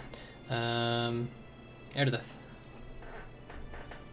I am going to whip out the longbow, and I'm going to start firing my arcane arrows towards the one at the top here.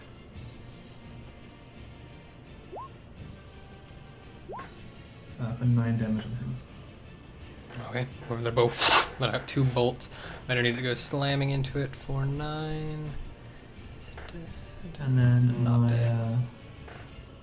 thingy-mabob is going to take a big old chunk out of it. 11 damage from him as That well. will end with that. It goes down. Splat. And then I'm going to move over this way, and that's my turn. And with the one that's left. Oh, you killed it. Everything dead. Jeez, I missed a lot. Looks like that's going to be 2 attacks of opportunities. Although they are with disadvantage, they are still poisoned. They get advantage from my bird. One of them will. Only the next attack. Actually, that would have been. Oh no, that wouldn't have worked until the dead. No, mine wasn't in range. That was mine that's in range. Yeah, yours are no quick saves. Just 2 years of regular. No quick saves can be with disadvantage. So Well, good thing too. Fucking 21 on yours, which is exact damage to kill it. As this thing goes whipping around to run away, that sorriness goes pouncing down onto it, tears off the back half of its neck, and just goes flailing about the corpse, giving a little more than a rag doll. Right. Yeah, it doesn't make it very far. And that is combat.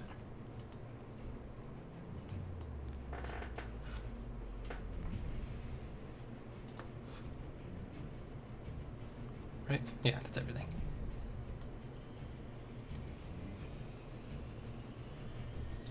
okay, I'm gonna like whistle open my mount and hope it comes towards me.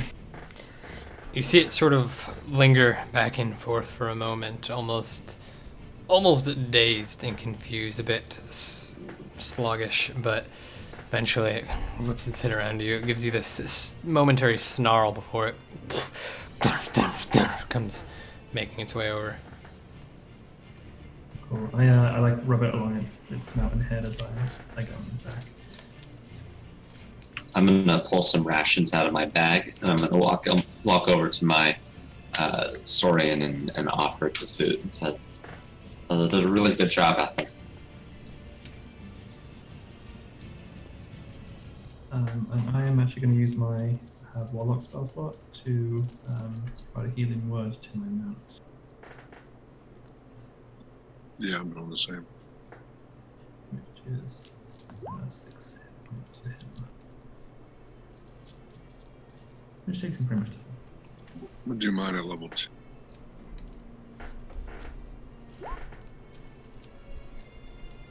Oh yeah, even. Jesus Christ. Wait, that's not level 2.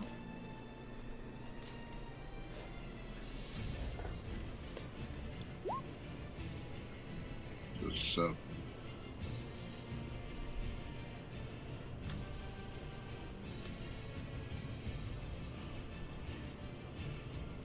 What is everyone's mount's health at now?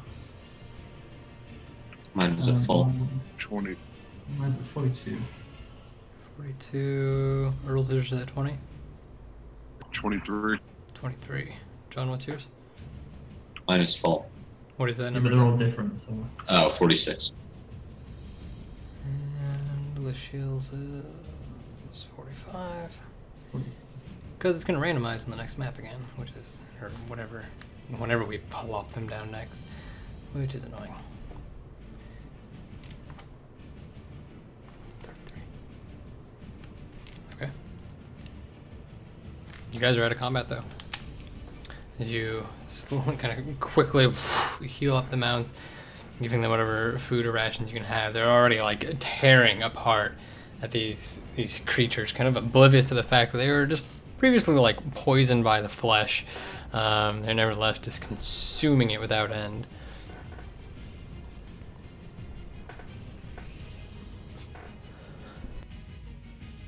Yeah, I'm gonna stand back while that's happening.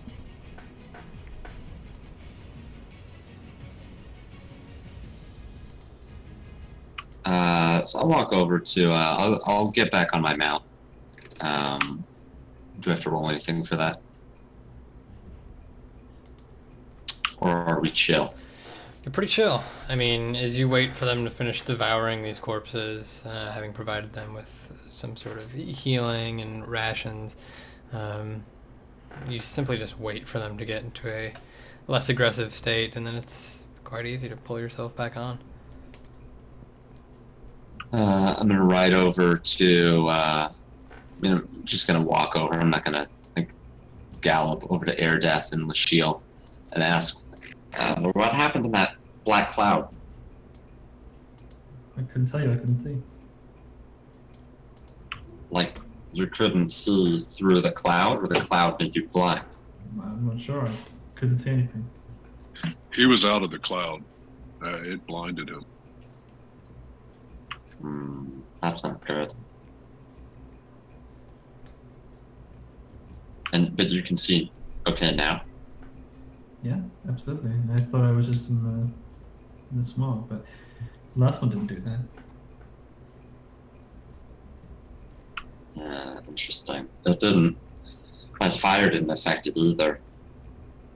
And I don't remember that being a problem with the last one we fought. I wonder if these are just abilities we haven't seen, or if these things are getting more powerful somehow. Maybe they're stronger because they're closer to the source.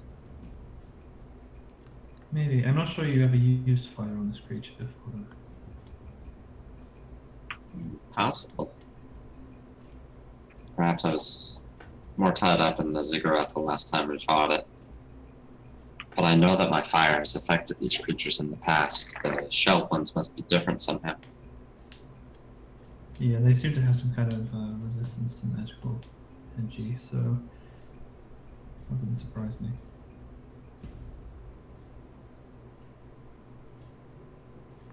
But we don't have time to dally here.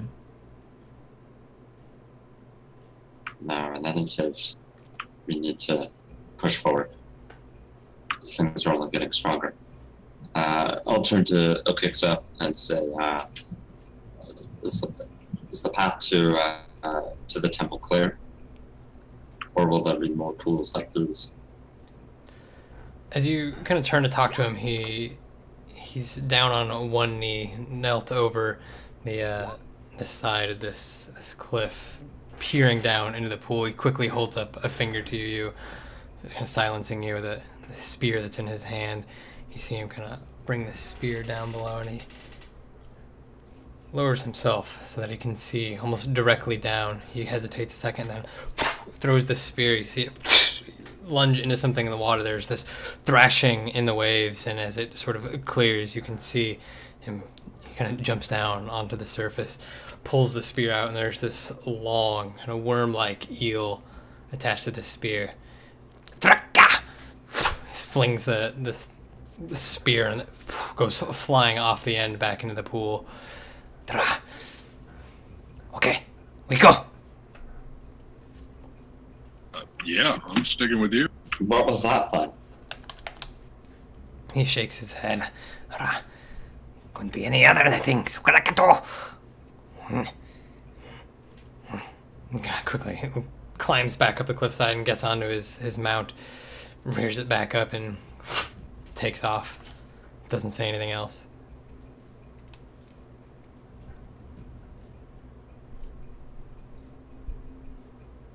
Yeah, follow. Straight away. Yeah, I'll go with. It'd be great, Cornholio. That'd be great. He kind of had a little Cornholio there when he was real excited. Do you have PP for me, Bango? TV for my mango. I always heard that as PP instead of TP, which is a whole lot worse. Totally different. very, Yeah. very, very different. Just a whole nother thing. Oh, childhood. Alright, anyways. So, he takes off, the rest of you following behind him. It's not a straight dash this time. He's a bit more cautious than he was as you guys were going through the dense thicket of the jungle. Instead, trying to evade these pools. On more than one occasion, you see more of these, what are effectively, I mean, they look lizard-like in appearance, but they're extremely, almost malnourished in appearance. This grotesque, putrid bile pouring off of them. They're fairly slow as they move, and it's quite easy to weave in and out of them, dodging them, simply moving past. Quicksilver doesn't stop for any, but simply continues through. He points them out as they move, and you see numerous pools like this, at minimum a dozen others, pools of equal size or some even larger, some double, triple the size of this. You continue to move through, going farther. I think we would definitely try to steer clear, steer clear if possible of any of those pools. Yeah, I mean, a Quixo doesn't go directly through them, but nevertheless, they're everywhere, and seems somewhat unavoidable, although you manage to avoid contact with any of these things.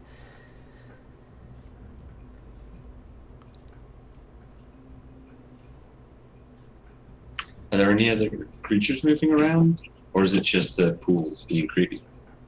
No, I mean, you definitely see others. Give me a perception, though. You guys can all give me a perception.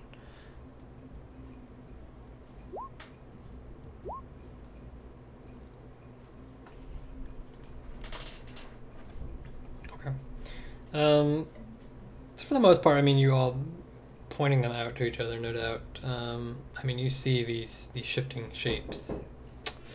Un momento, por favor.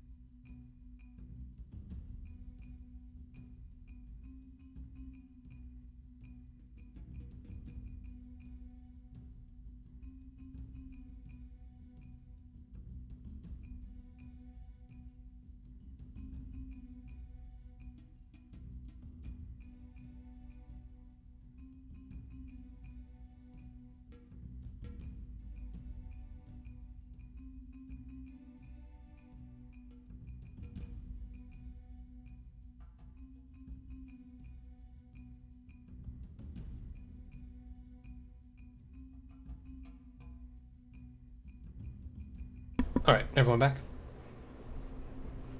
Yep. Hobble here. Nope, making those beef patties. Good old American beef patty. making them beef patties. Fresh off the grill. How many? Beef. It's We what's for taking dinner. bets on how many. We can't see tonight, so I mean, we're gonna have to bet. On Oh, how I haven't eaten any. Squirrels. That's a lie. I mean, No, all I've had to eat tonight is 2 whiskey gingers and a sleeve of thin mints. a sleeve Sleeve of of what? beef patties. Thin mints. What is that? Your name for like chicken or something? That's right. Okay, I'm getting it.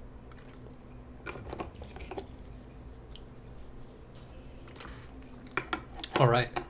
So, as I was saying, you do see shifting shapes kind of just moving around the perimeter of these pools. These same lizard-like creatures just covered, malnourished, and soaked in this sort of swampy bile.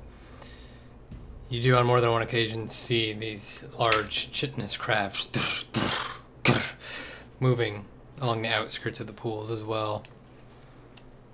But you guys are moving fairly quick through the area. None of them really move to attack you, sort of ignore you. You said they do or don't notice us? I mean, they notice you. You see on more than one occasion them clearly turn in your direction, and they pursue for maybe 20, 30 feet, but they very quickly stop. None of them actively try to go after you. They're just real lazy. Possible.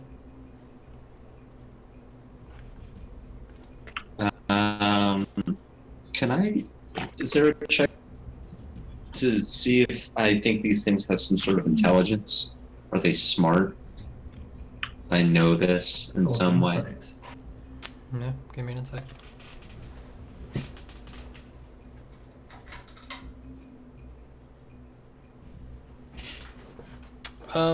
Just off watching them while you pass through, they seem more instinctive than intelligent. Almost territorial. Given the fact that you move through rapidly enough and don't move to attack them, that seems to be what they're doing. Sticking around these large bodies and pools of water, not moving away from them. And I can't remember what Thaddeus did to piss the other ones off. But I turned around. Maybe we just around. hung out. We hung out too long. Keep moving. Don't look back. It's like fucking what is it, Cerebus at the gates of hell or whatever? If you look back, fucking get. I mean, I'll relay that information to the group and say, I think if we just keep moving fast through around these ponds, they won't attack us. They're not chasing us because they're not chasing us for any reason, like they're lazy or stupid. They're just protective. As you say this, kind of amongst everyone, Quixo turns his back around, still moving forward. Quaka, amassing.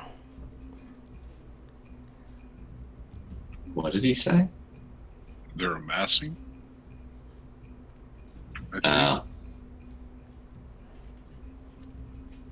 That's all he says. Then he simply turns himself forthright and continues going forward. Can only hope that they'll disperse once their leader is killed.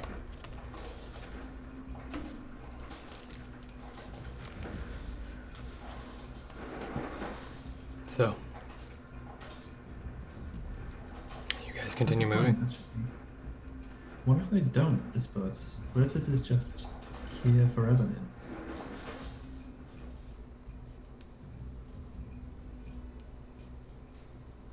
As you say that, Quixo actually comes to a stop, kind of pulling back on the saurian that screeches and spins around, kind of halting the rest of them. He doesn't say anything, but he just kind of stares at you, almost waiting for something more. What will we do about that? I mean, what if the land is scarred, tainted forever? And what if it continues to spread even after we stop this? What if these things breed?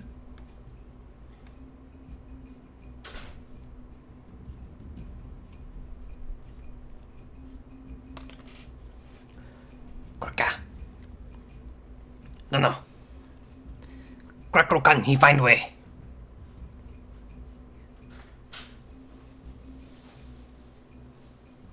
That's pull. the answer? The Crocrocan will find a way?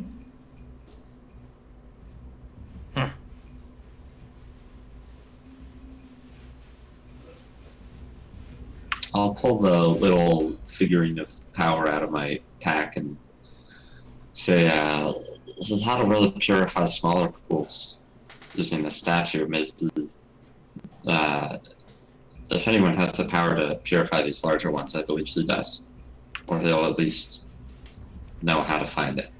Power he needs. As you pull that out, so kind of gives us a bow. I mean, he's still seated in the saddle of the mount, but he kind of lowers the top half of his body as best he can.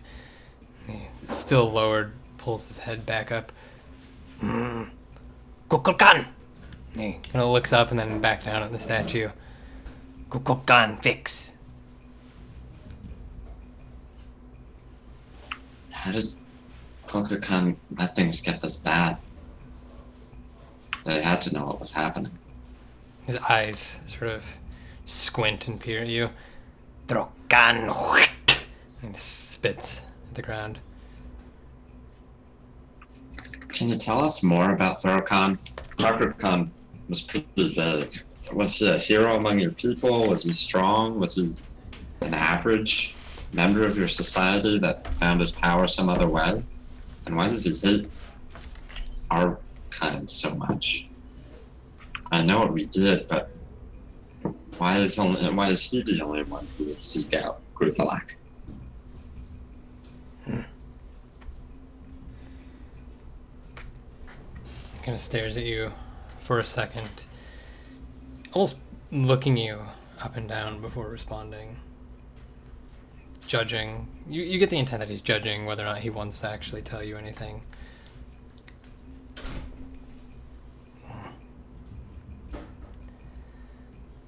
Drokan from village destroyed. And he kind of just points his spear at you.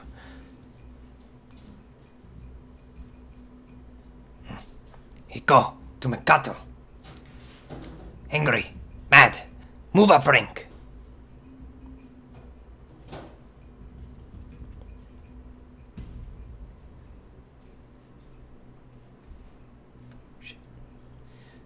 He kind of hesitates for a moment, then his eyes land on Lishiel. Points at the weapon. It's just the handle, which is sweeping up above her shoulder. Points at Oatek. Weapon!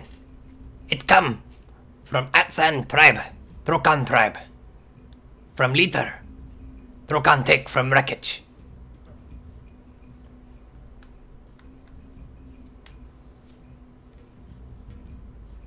He turn lizard men. He turn us to anger.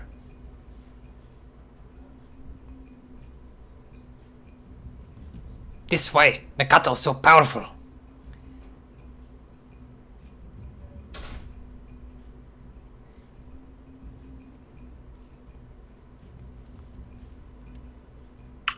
Did you know him personally? Shakes his head. Never meet. Only one left from Atsan tribe. All rest gone. You killed.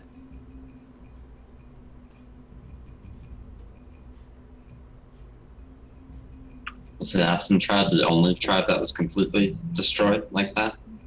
No. Many.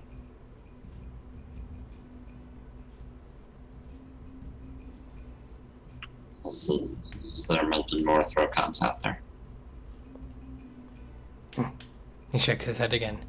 All follow. Drokan.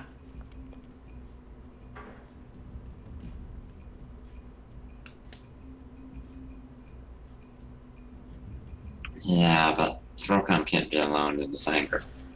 It'll be up to Crocodile to quell everyone's hate. Hopefully, what we're doing today can make some of that right too.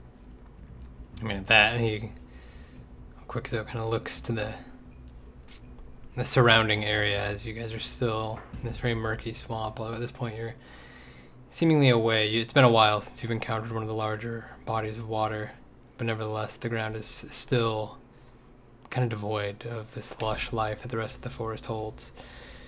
He peers around to all of it. Throkan not problem. Not anymore.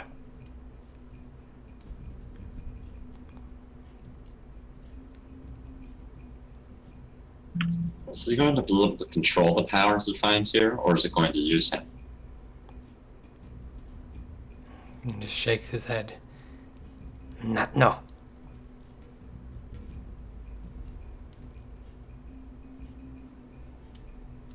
And that kind of hops off the steed, slides down to the ground and draws his hand along the dirt and kind of pulls it up and feels it in the palm of his hand as it all crumbles to the ground. This not Throkan.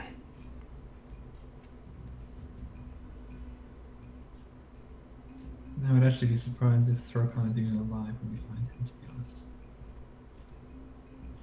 Look at all these other lizardmen we find. I mean, they are not alive, right? I mean, there's something else.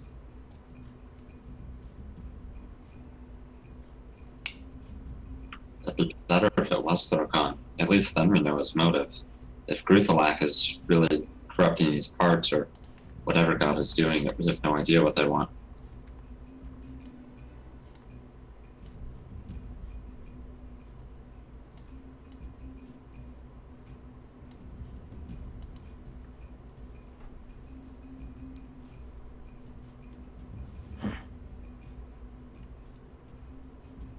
We must go then.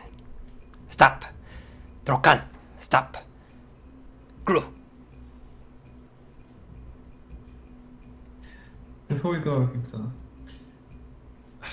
if Thorkan hasn't succeeded yet, why is all this so bad? We've been traveling for miles through this land and it's already ruined. Even imprisoned, is Gruthalak able to do this? Shakes his head again. Not no. Not up to me to know.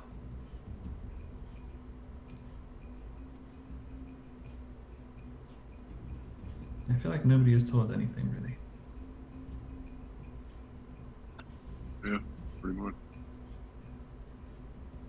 I mean, if this was always this bad, this surely would have been worth mentioning. No, not always. Well then, surely this is all a sign that we're too late. I mean, look around you. This place is dead. You say that, I mean, he gets this very demoralized look. It seems as though he was trying not to believe it, but forced to. His head just kind of droops and hangs low. No. No, not late. Must go.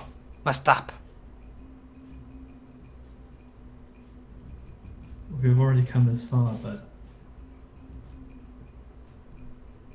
I think we have to face that we may have come too late. Thorkan may have already succeeded. Let's see. He hasn't succeeded until his army reaches Mikado. If we can stop him here, maybe we can stop the progress. The land will still be tainted, but it won't expand. In any case, we buy time for the Lizard King to fix what's been happening. This land was already lost, wasn't it? There was nothing living here, no one watching these temples. If the land has to be purged, then there's that, but at least it won't continue to spread.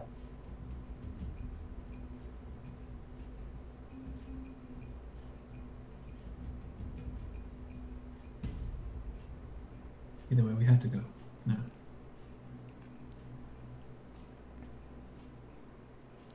Quickso kind of just makes a hefty gulp in his throat and pulls himself back onto the mountain without saying anything.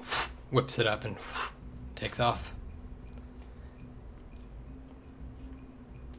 Yeah, just go blazing after him. Yep. Yep. With everyone in pursuit, you guys continue for another hour or two. And the lane seems somehow worse and worse the further you go.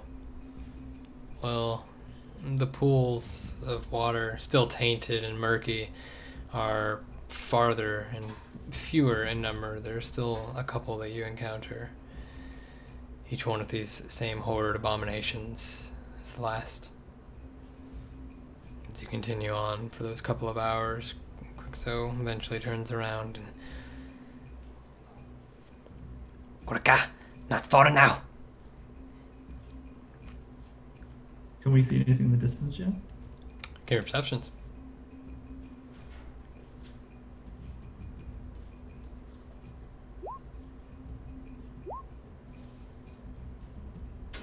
They're not very slow 26.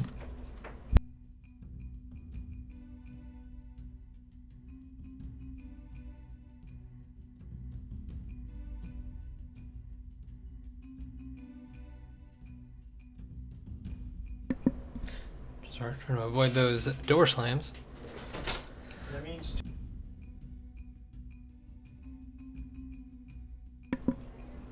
I enjoyed that look of. Fucking hell, dude.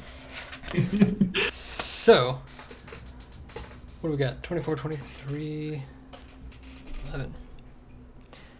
So as he says this, and you guys continue on, vigilant, looking ahead, you see beyond this murky swampland, the jungle seemingly beginning to rise up again. Beyond it, you see just barely peeking out of the canopy what looks to be the tip of a structure in the distance. As you continue on, a second and a third, a fourth appear, just barely rising up out of the tree line.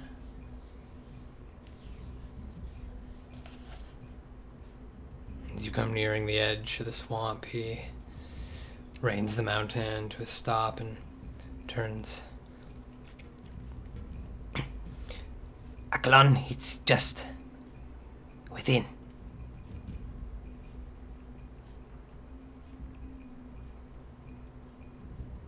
Okay, so we go, right?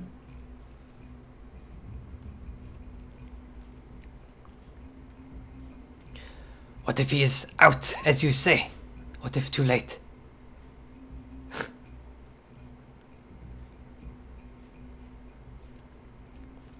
We won't know until we check. Yeah, we won't know, and I mean, no harm in looking now, right? I mean, even if he's already gone, can't feel any worse.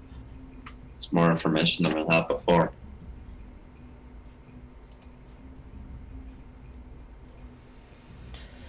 Let out this heavy, heaving sigh.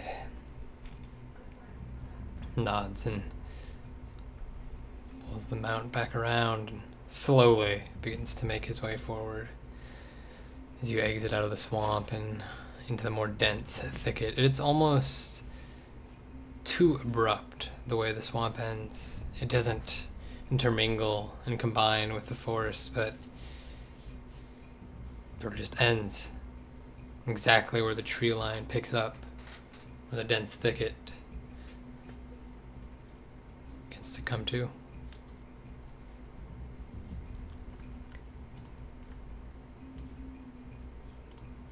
As you guys continue making your way in,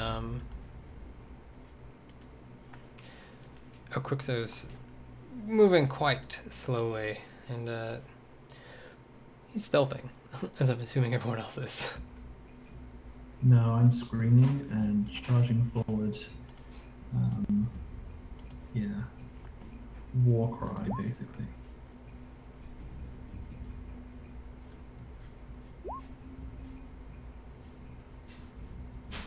You alright there, Earl? No, you're Sorry, you're I not was sure. whispering to John and forgot to hit was.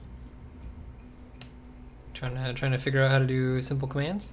You having a little seizure? Yeah, I was telling him how roll 20. If you hit off Alt F4, it'll save the state.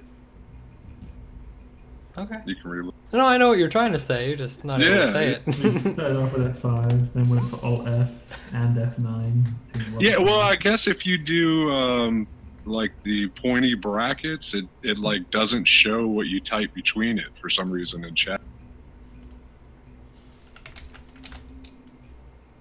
Well, like a brace. Not the brace, the like the less than, greater than sign. Like type that and then something between and then greater than, and it just doesn't show up. It's because it assumes they're HTML types, I'm assuming. To this. Anyway, sorry. Didn't mean to disrupt everybody with it. You're good. So it will You're good. remove them because you could inject code with them.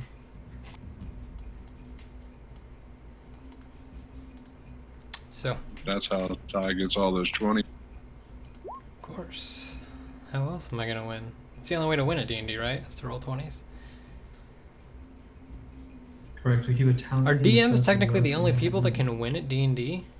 Like, I feel like I have an end game and it's just killing you guys. But do you guys have an end game? Because really, the end game is only what I say. And if I say there's no end game, then really I'm the only winner here. This is awesome. This is Just why I like torture us DMing. forever. Yeah. I mean, you could just stab you in the face or something, I mean, you can't. I mean, if it was in person, maybe. But, I mean, though. that would be... No, I'm pretty sure you can mail that. Yeah, mail them all. Texas. Apparently, Quixo doesn't have. Oh, there it is. Found it. And Lichiel.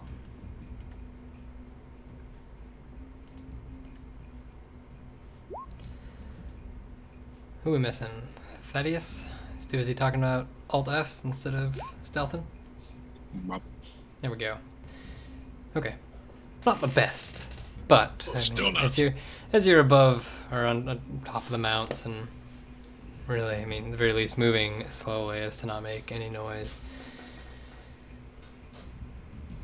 This part of this dense thicket almost appears somehow more untame than the rest of Drazos. You've traveled through quite a bit of it, and I mean, much of it was this difficult intertwining terrain, and branches and leaves and the bushes, the roots of the trees all intermingling into this very almost unexplored wilderness, but somehow this is much worse. It seems like nothing has been here for countless centuries. Compared to the bleak swamp you just left behind, this is still lush and pristine. This is untouched by anything. Whereas Drazos, there was still the occasional cut-down tree from the various buildings that the lizardmen had erected. This is almost entirely intact. The trees seem to rise up impossibly high into the sky. It's strange. And yet here, unlike before, but somehow as with the swamp, there's little sound. Save for one thing, as you go moving through the trees, carefully, using the mount to step over things, there's this sudden and very distant screech that seems to echo through the canopy, followed by a brushing of trees as everything above seems to warp in and out as something cascades overhead. Quixo kind of ducks down. Kurka!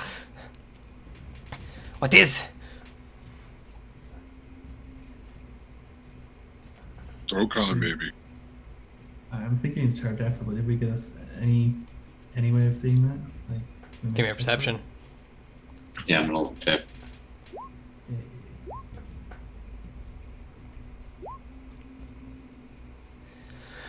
Oh, but we ain't found shit. I am not killing it on the perception rolls today. Nope. But Ernest and Thaddeus, as you guys look up in this brief second that this thing swoops over the canopy, causing this rift in the airflow, you see the underbelly of this colossal creature. Leathery wings flapping on either side of it, but incredibly dark, almost charred and muted in coloration. It seems almost impossibly large. Its neck elongated and these massive claws drifting behind it. Its screech echoes louder than... well, it's almost louder than that thing that you just ran away from. At the very least, it's far more piercing as it reaches your ears. And it seems to cascade quickly out of view. Same direction you're going. Did it look anything like one of the great worms, whatever, that we fought when we were on the ship? The wing serpent? No. Yeah, wing serpent. No, I mean, it looked similar. I mean, knowing what we know about how creatures are corrupted, like, I mean, this looks. connection? I mean, this looks similar to any of the pterodactyls you've seen, or Okay. pterodons you've actually heard the lizardmen say. Just huge.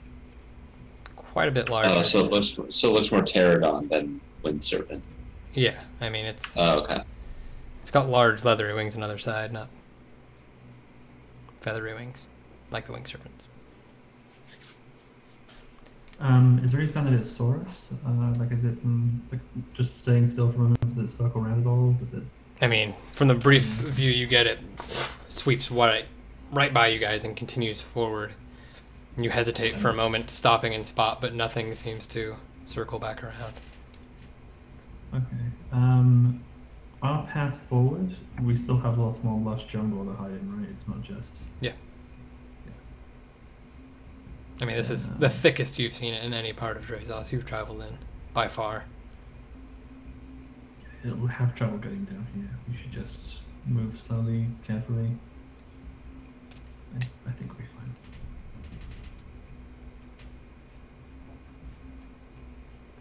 I mean, Yeah, something that sounds fine. large to fly, its bones must be hollow. It can't possibly stop breaking apart these trees. It would kill itself. As long as we stay low to the ground, it'll have real trouble fighting us at all. Sounds fine to me.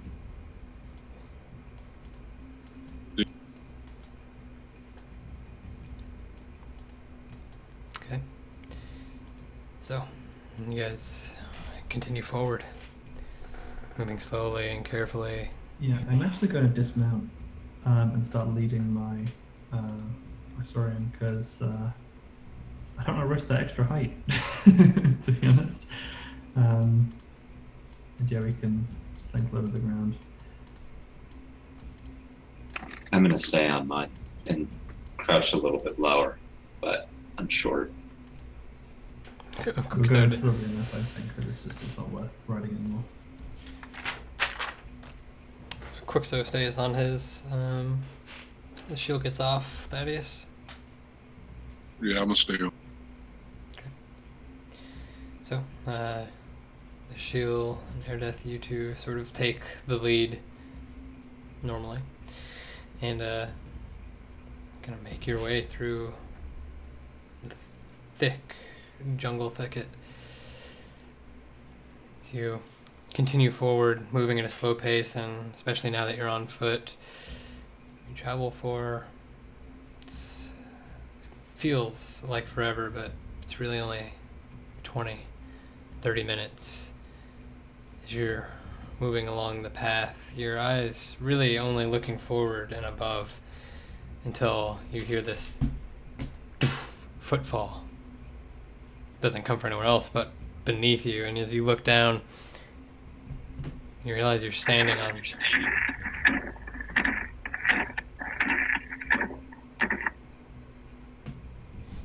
I don't know what the hell that was. That's really bad stomping sound effect. I mean, it's not stomping, it's your foot hitting the stone pavement that you're now walking on. Walk hard. It's a great movie. I love the movie. Anyways, you suddenly find yourself standing on top of this large stone ground. The blocks massive and laid out almost perfectly along the way. You see there at least roughly 3.5 feet, 3.5 square feet. Squares just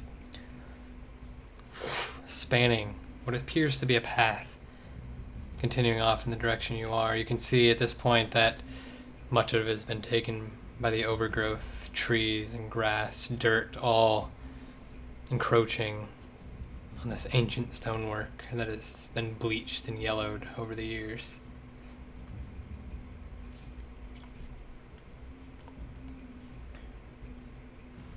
And you continue forward.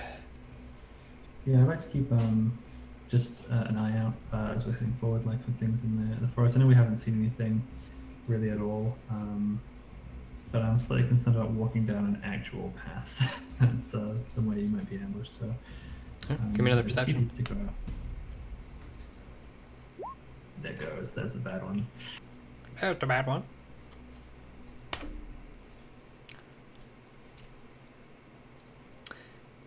So you keep moving, keeping your eye out on the trees in addition to the sky above. And as you move along this path that seems to span and spread out, in fact, you notice quite quickly that it becomes less of a path and more of a very large area. Instead of a single column, it seems to overtake and spread out hundreds of feet in either direction. You realize as you look past the encroaching surrounding just forestation that almost the entirety of this area is made up in this ancient stonework. As you continue moving, the canopy above slowly begins to thin out, almost to the point where there is no longer any overhanging tree line above the path that you're following. Is it possible to circle around to stay in the trees? Like, is it a circular opening that we're looking at here, or is it? I don't know what kind of shape we're looking. So you look ahead, kind of moving, and they're 40, 50 feet up. You get to a point where, looking down this long path of stonework, you begin to see in the distance these large structures. From the clearing now, with the canopy no longer overhead, you can see perhaps 500-700 feet away a large ziggurat jutting out among the trees. You continue off another direction, you see another one, another one, another one. DJ Khaled. I got it. Or Queen, you know, whatever. So, So, do any of them match the description of the one we're after that have the eye or whatever? from this distance, you have no idea. All you can see is the outline of the structures, but as you look directly forward along the path, you see what appears to be a center to everything. While the ziggurats seem almost randomly placed, they all seem to converge on this one point in the center.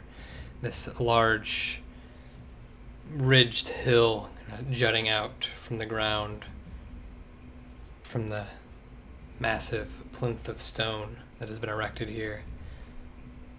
And even from this distance, from hundreds of feet away, you can see the singular staircase that seems to be spanning up onto it.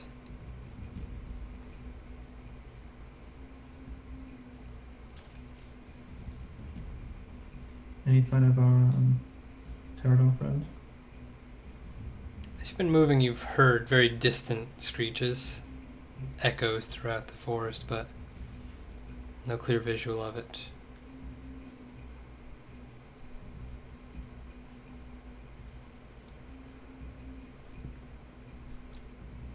It's a lot of open ground. What do you think we do? There's nothing around. There's just the stonework. Stonework and encroaching forest. None of it. Does any of it look corrupted the same way that the swamp was? Not at all. I think we just move forward. At this point, I don't think we have the time to find another way in. If something's going to see us, then how far away are we? 5 to 800 feet. That's what he said. It's not like Thorokhan will have much more time to prepare if he's actually waiting for us. I was more worried about becoming prey to that flying monstrosity, to be honest. It was massive, it could easily just pick a Saurian and us up at the same time. And we'll never outrun it. Have we seen it again? Is it like patrolling, or was it just passing by? You've heard it sort of echoing in the distance on multiple different sides, but you've had no clear visual on it in a while. Okay.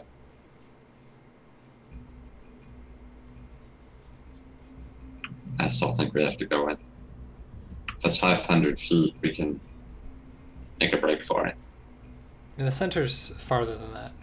There's the first ziggurat you can see is about 800 feet away. That's the closest, but the rest are all spread out, and the center looking directly forward is quite a distance away.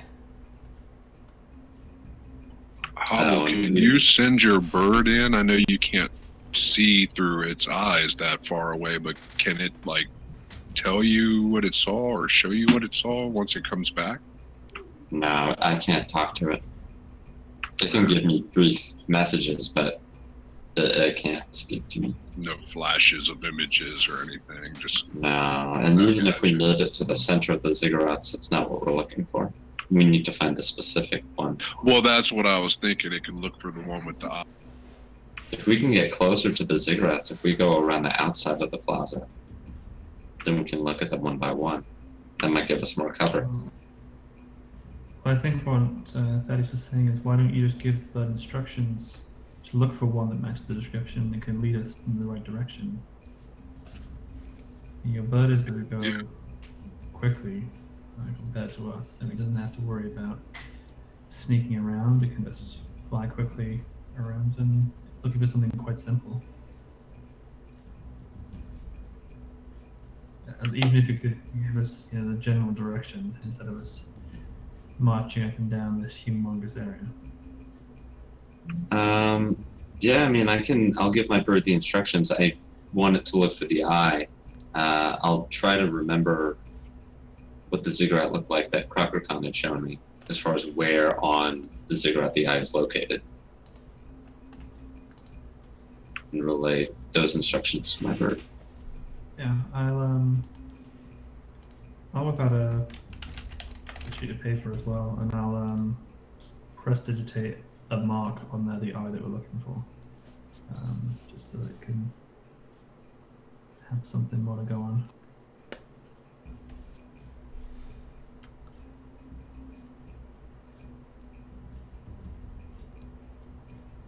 Okay, so you draw out an image of the eye, although you communicate with it telepathically, giving it sort of generalized information regarding what to look for, and you send it off. It goes soaring through the trees towards this first ziggurat. What are you guys doing in the meantime? I'm just going to keep an eye out, make sure nothing's coming up on. Same. Same. Keeping hidden. We'll probably move like a little bit back into the forest. So we have a little bit more cover, but just waiting for some news, really. I mean, there's no signs of anything going on right now, is there? Like, we can't hear anything off the distance. We can't see any activity in the area. Not at the moment. I mean, I think the best we can do is wait, right? We can run up and down here all day, but it's probably going to take us longer than your bird will to find us a match. That's true. We could get within, if we can move further up to the ziggurats, it'll be easier for my bird to look at the other. If it's not this first or second one, it would be easier to look at the third and fourth. I have a limited range of how far from me my familiar can go. That's not true. I think so. No. Oh no, you're right. It's only 100 feet that I can look through it.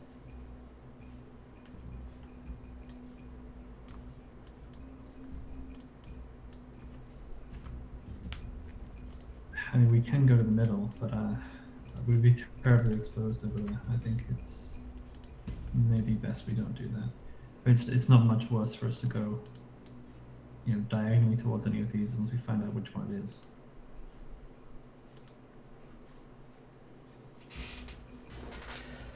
Okay. As you guys are waiting there for any sort of response, you do begin to hear this distant screeching sound, this billowing. The creature flying overhead, it seems to get closer, but then sort of teeters off again. Finally, after about 10 minutes of waiting, the bird, you're familiar, comes swooping back down into you and just gives you this caw and sort of shake of its head. Didn't find anything in any of the cigarettes? I mean, it only went to the first one. Oh, it only went to the first one.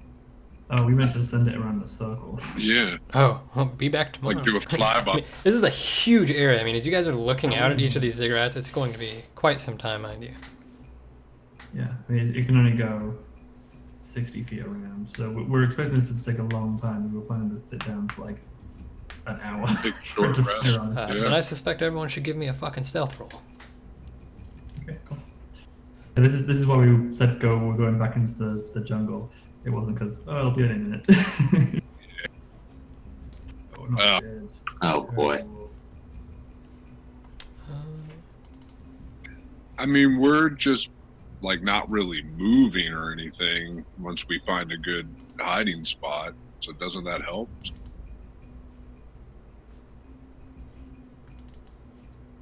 I mean, I don't know if it's going to help with those rolls. Half advantage. They're all pretty terrible. Where's the quick sound? But even the advantage ones aren't good for most of us. Yeah, I mean, Yeah, give Meredith advantage, and yeah. I mean that's the only person that really helps. Because don't you have Because disadvantage? Your advantage gives you a 9. Because Yeah, you're stuck at a 9 either way because of your armor. Oh, that's true, because I got disadvantage, right?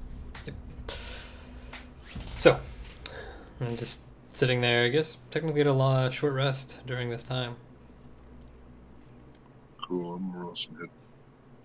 Pull out my med kit. Wherever that. So, you guys wait the Oh, hour. I forgot to use my med kit on my earlier roll. And during this time, you see Quixo is almost skittish in the area. You see him just constantly looking over his shoulder every time the sound emerges from the sky, kind of jolts his vision upwards, and he almost has this sort of twitch and shake about him. He almost seems unhinged, entirely nervous. Okay, so do you know what that thing is? You've encountered one that large before? He shakes his head. You seem terribly nervous about it. Darts his vision towards you. You not? Well, I mean, as long as we stay quiet, it should just pass. We've been here a long time already. You see one of his eyes sort of twitch, and he kind of claws at his head for a moment. He stands up and sort of paces back and forth for a second. And you see him with his staff in hand, sort of swinging it, or not staff, spear in hand, sort of swinging it and jabbing it at the air, murmuring to himself. But in that moment, the bird, your bird, comes swooping down, kind of perches itself on a rock, pecks at it for a moment, and then hops off and starts just swooping there and maybe floats off 5-10 feet, darting in one direction, waiting for you, looking at you.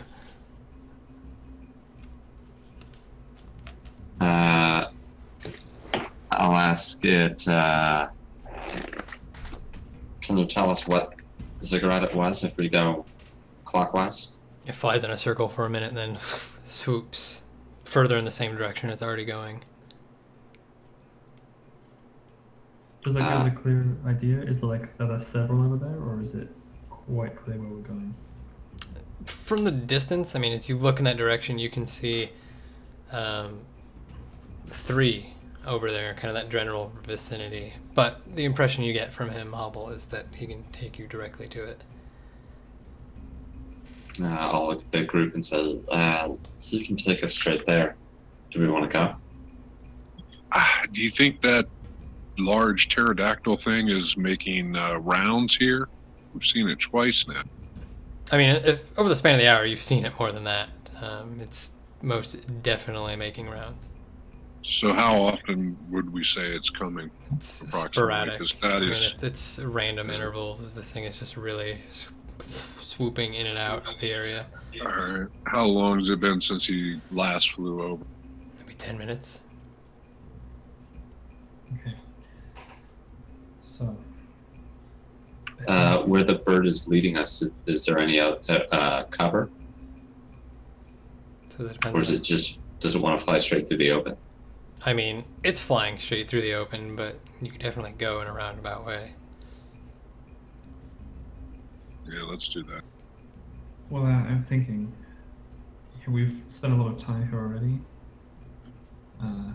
We've saved up some time having to, not having to go to all those ziggurats individually, but if we have to skirt through the jungle again, that might be a lot of delay. We might lose any advantage we got, basically. So I was thinking maybe it might be better if we double up on the mounts. Maybe send a couple the other way out into the open first to catch the attention of the monster.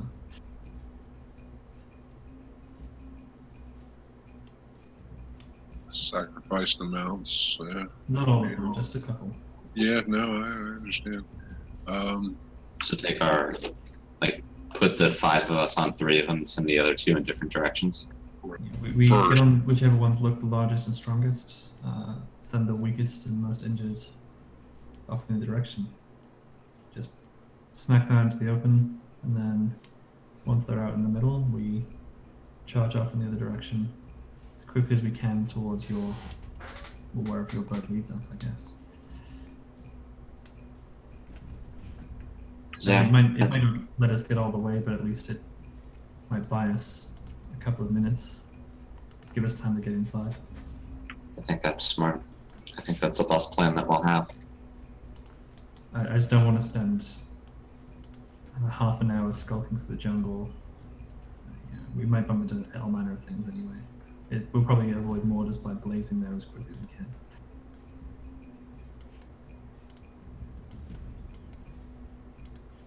Sure. We don't have time to skulk around. All right, Ty, Be sneaky. Ty, you got those hit point totals, right? For the sorry. Yeah, I have everything written down. So, what's the 2 weakest ones, or most damaged? Yours. He got fucked. Yours and Oquixo, although he is very reluctant to give his up. He's more or less refuses, which puts Phil's as the next lowest. Yeah. He's just small. Yeah. He's not injured or anything, but he is definitely a small one. I'll get off of mine and just kind of give him a good pat on his head, kind of thanking him for his service moment, and just walk away. Yeah, I get mine as well. I'm not on its back at all anyway, but I give it another little stroke across its top of his head, and just try to run fast. And yeah, I guess we smack them out into the open.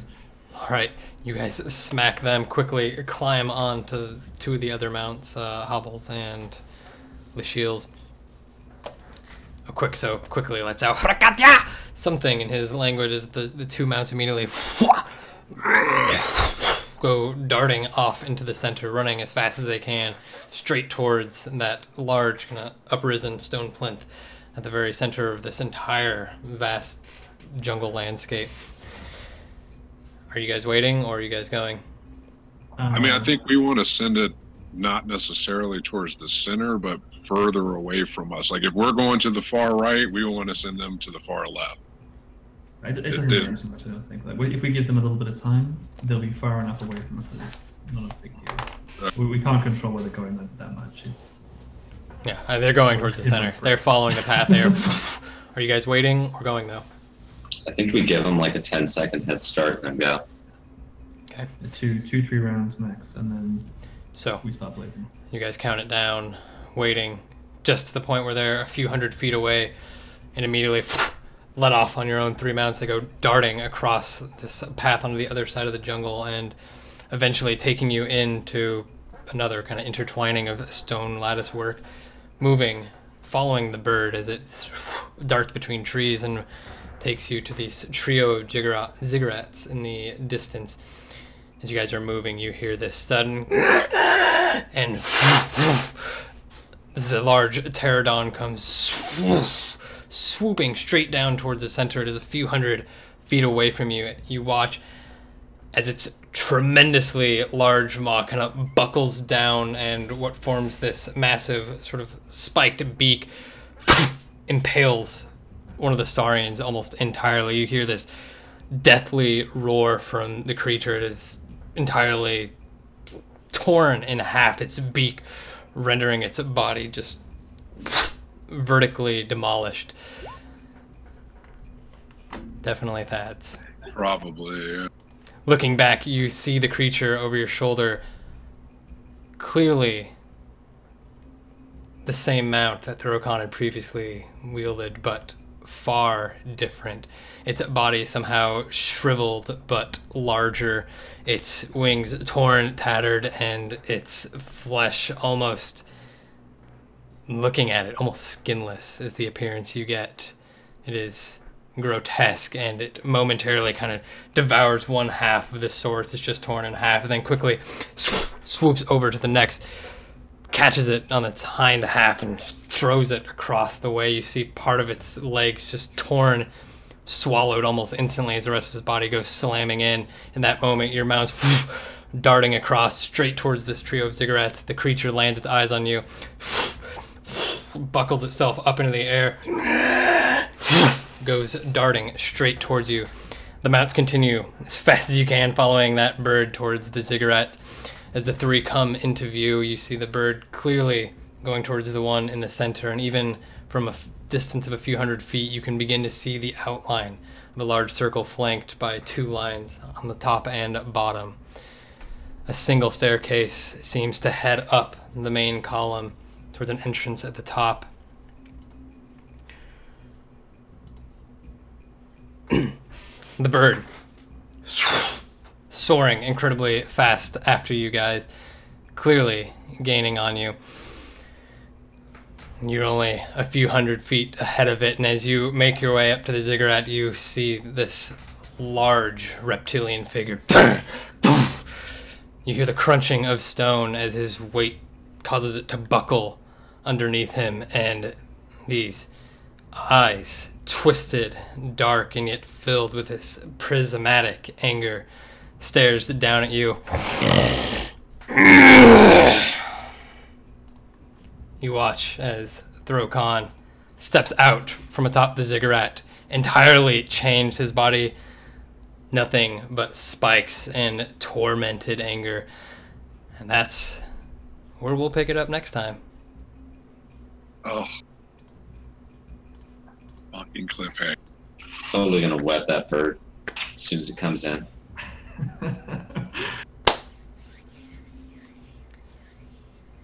No switcheroos this time. That's fucking Thorokhan. Gonna web it right to the stone as soon as it comes in for our dino. That fucking thing is crazy. Yeah, they make quite the pair now, don't they? Yeah. We'll see what happens. It's a spiked tongue that gets me. Like, look at it.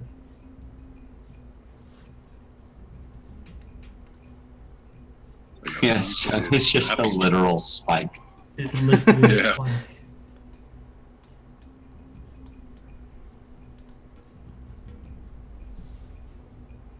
Yeah, he's a good-looking guy.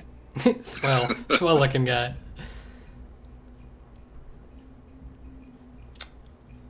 We'll see what happens, Alice or not. Will Alice show up for the TPK? Find out next time. Stay tuned. Tune in next Thursday. I mean, you guys are pretty good on health this time around.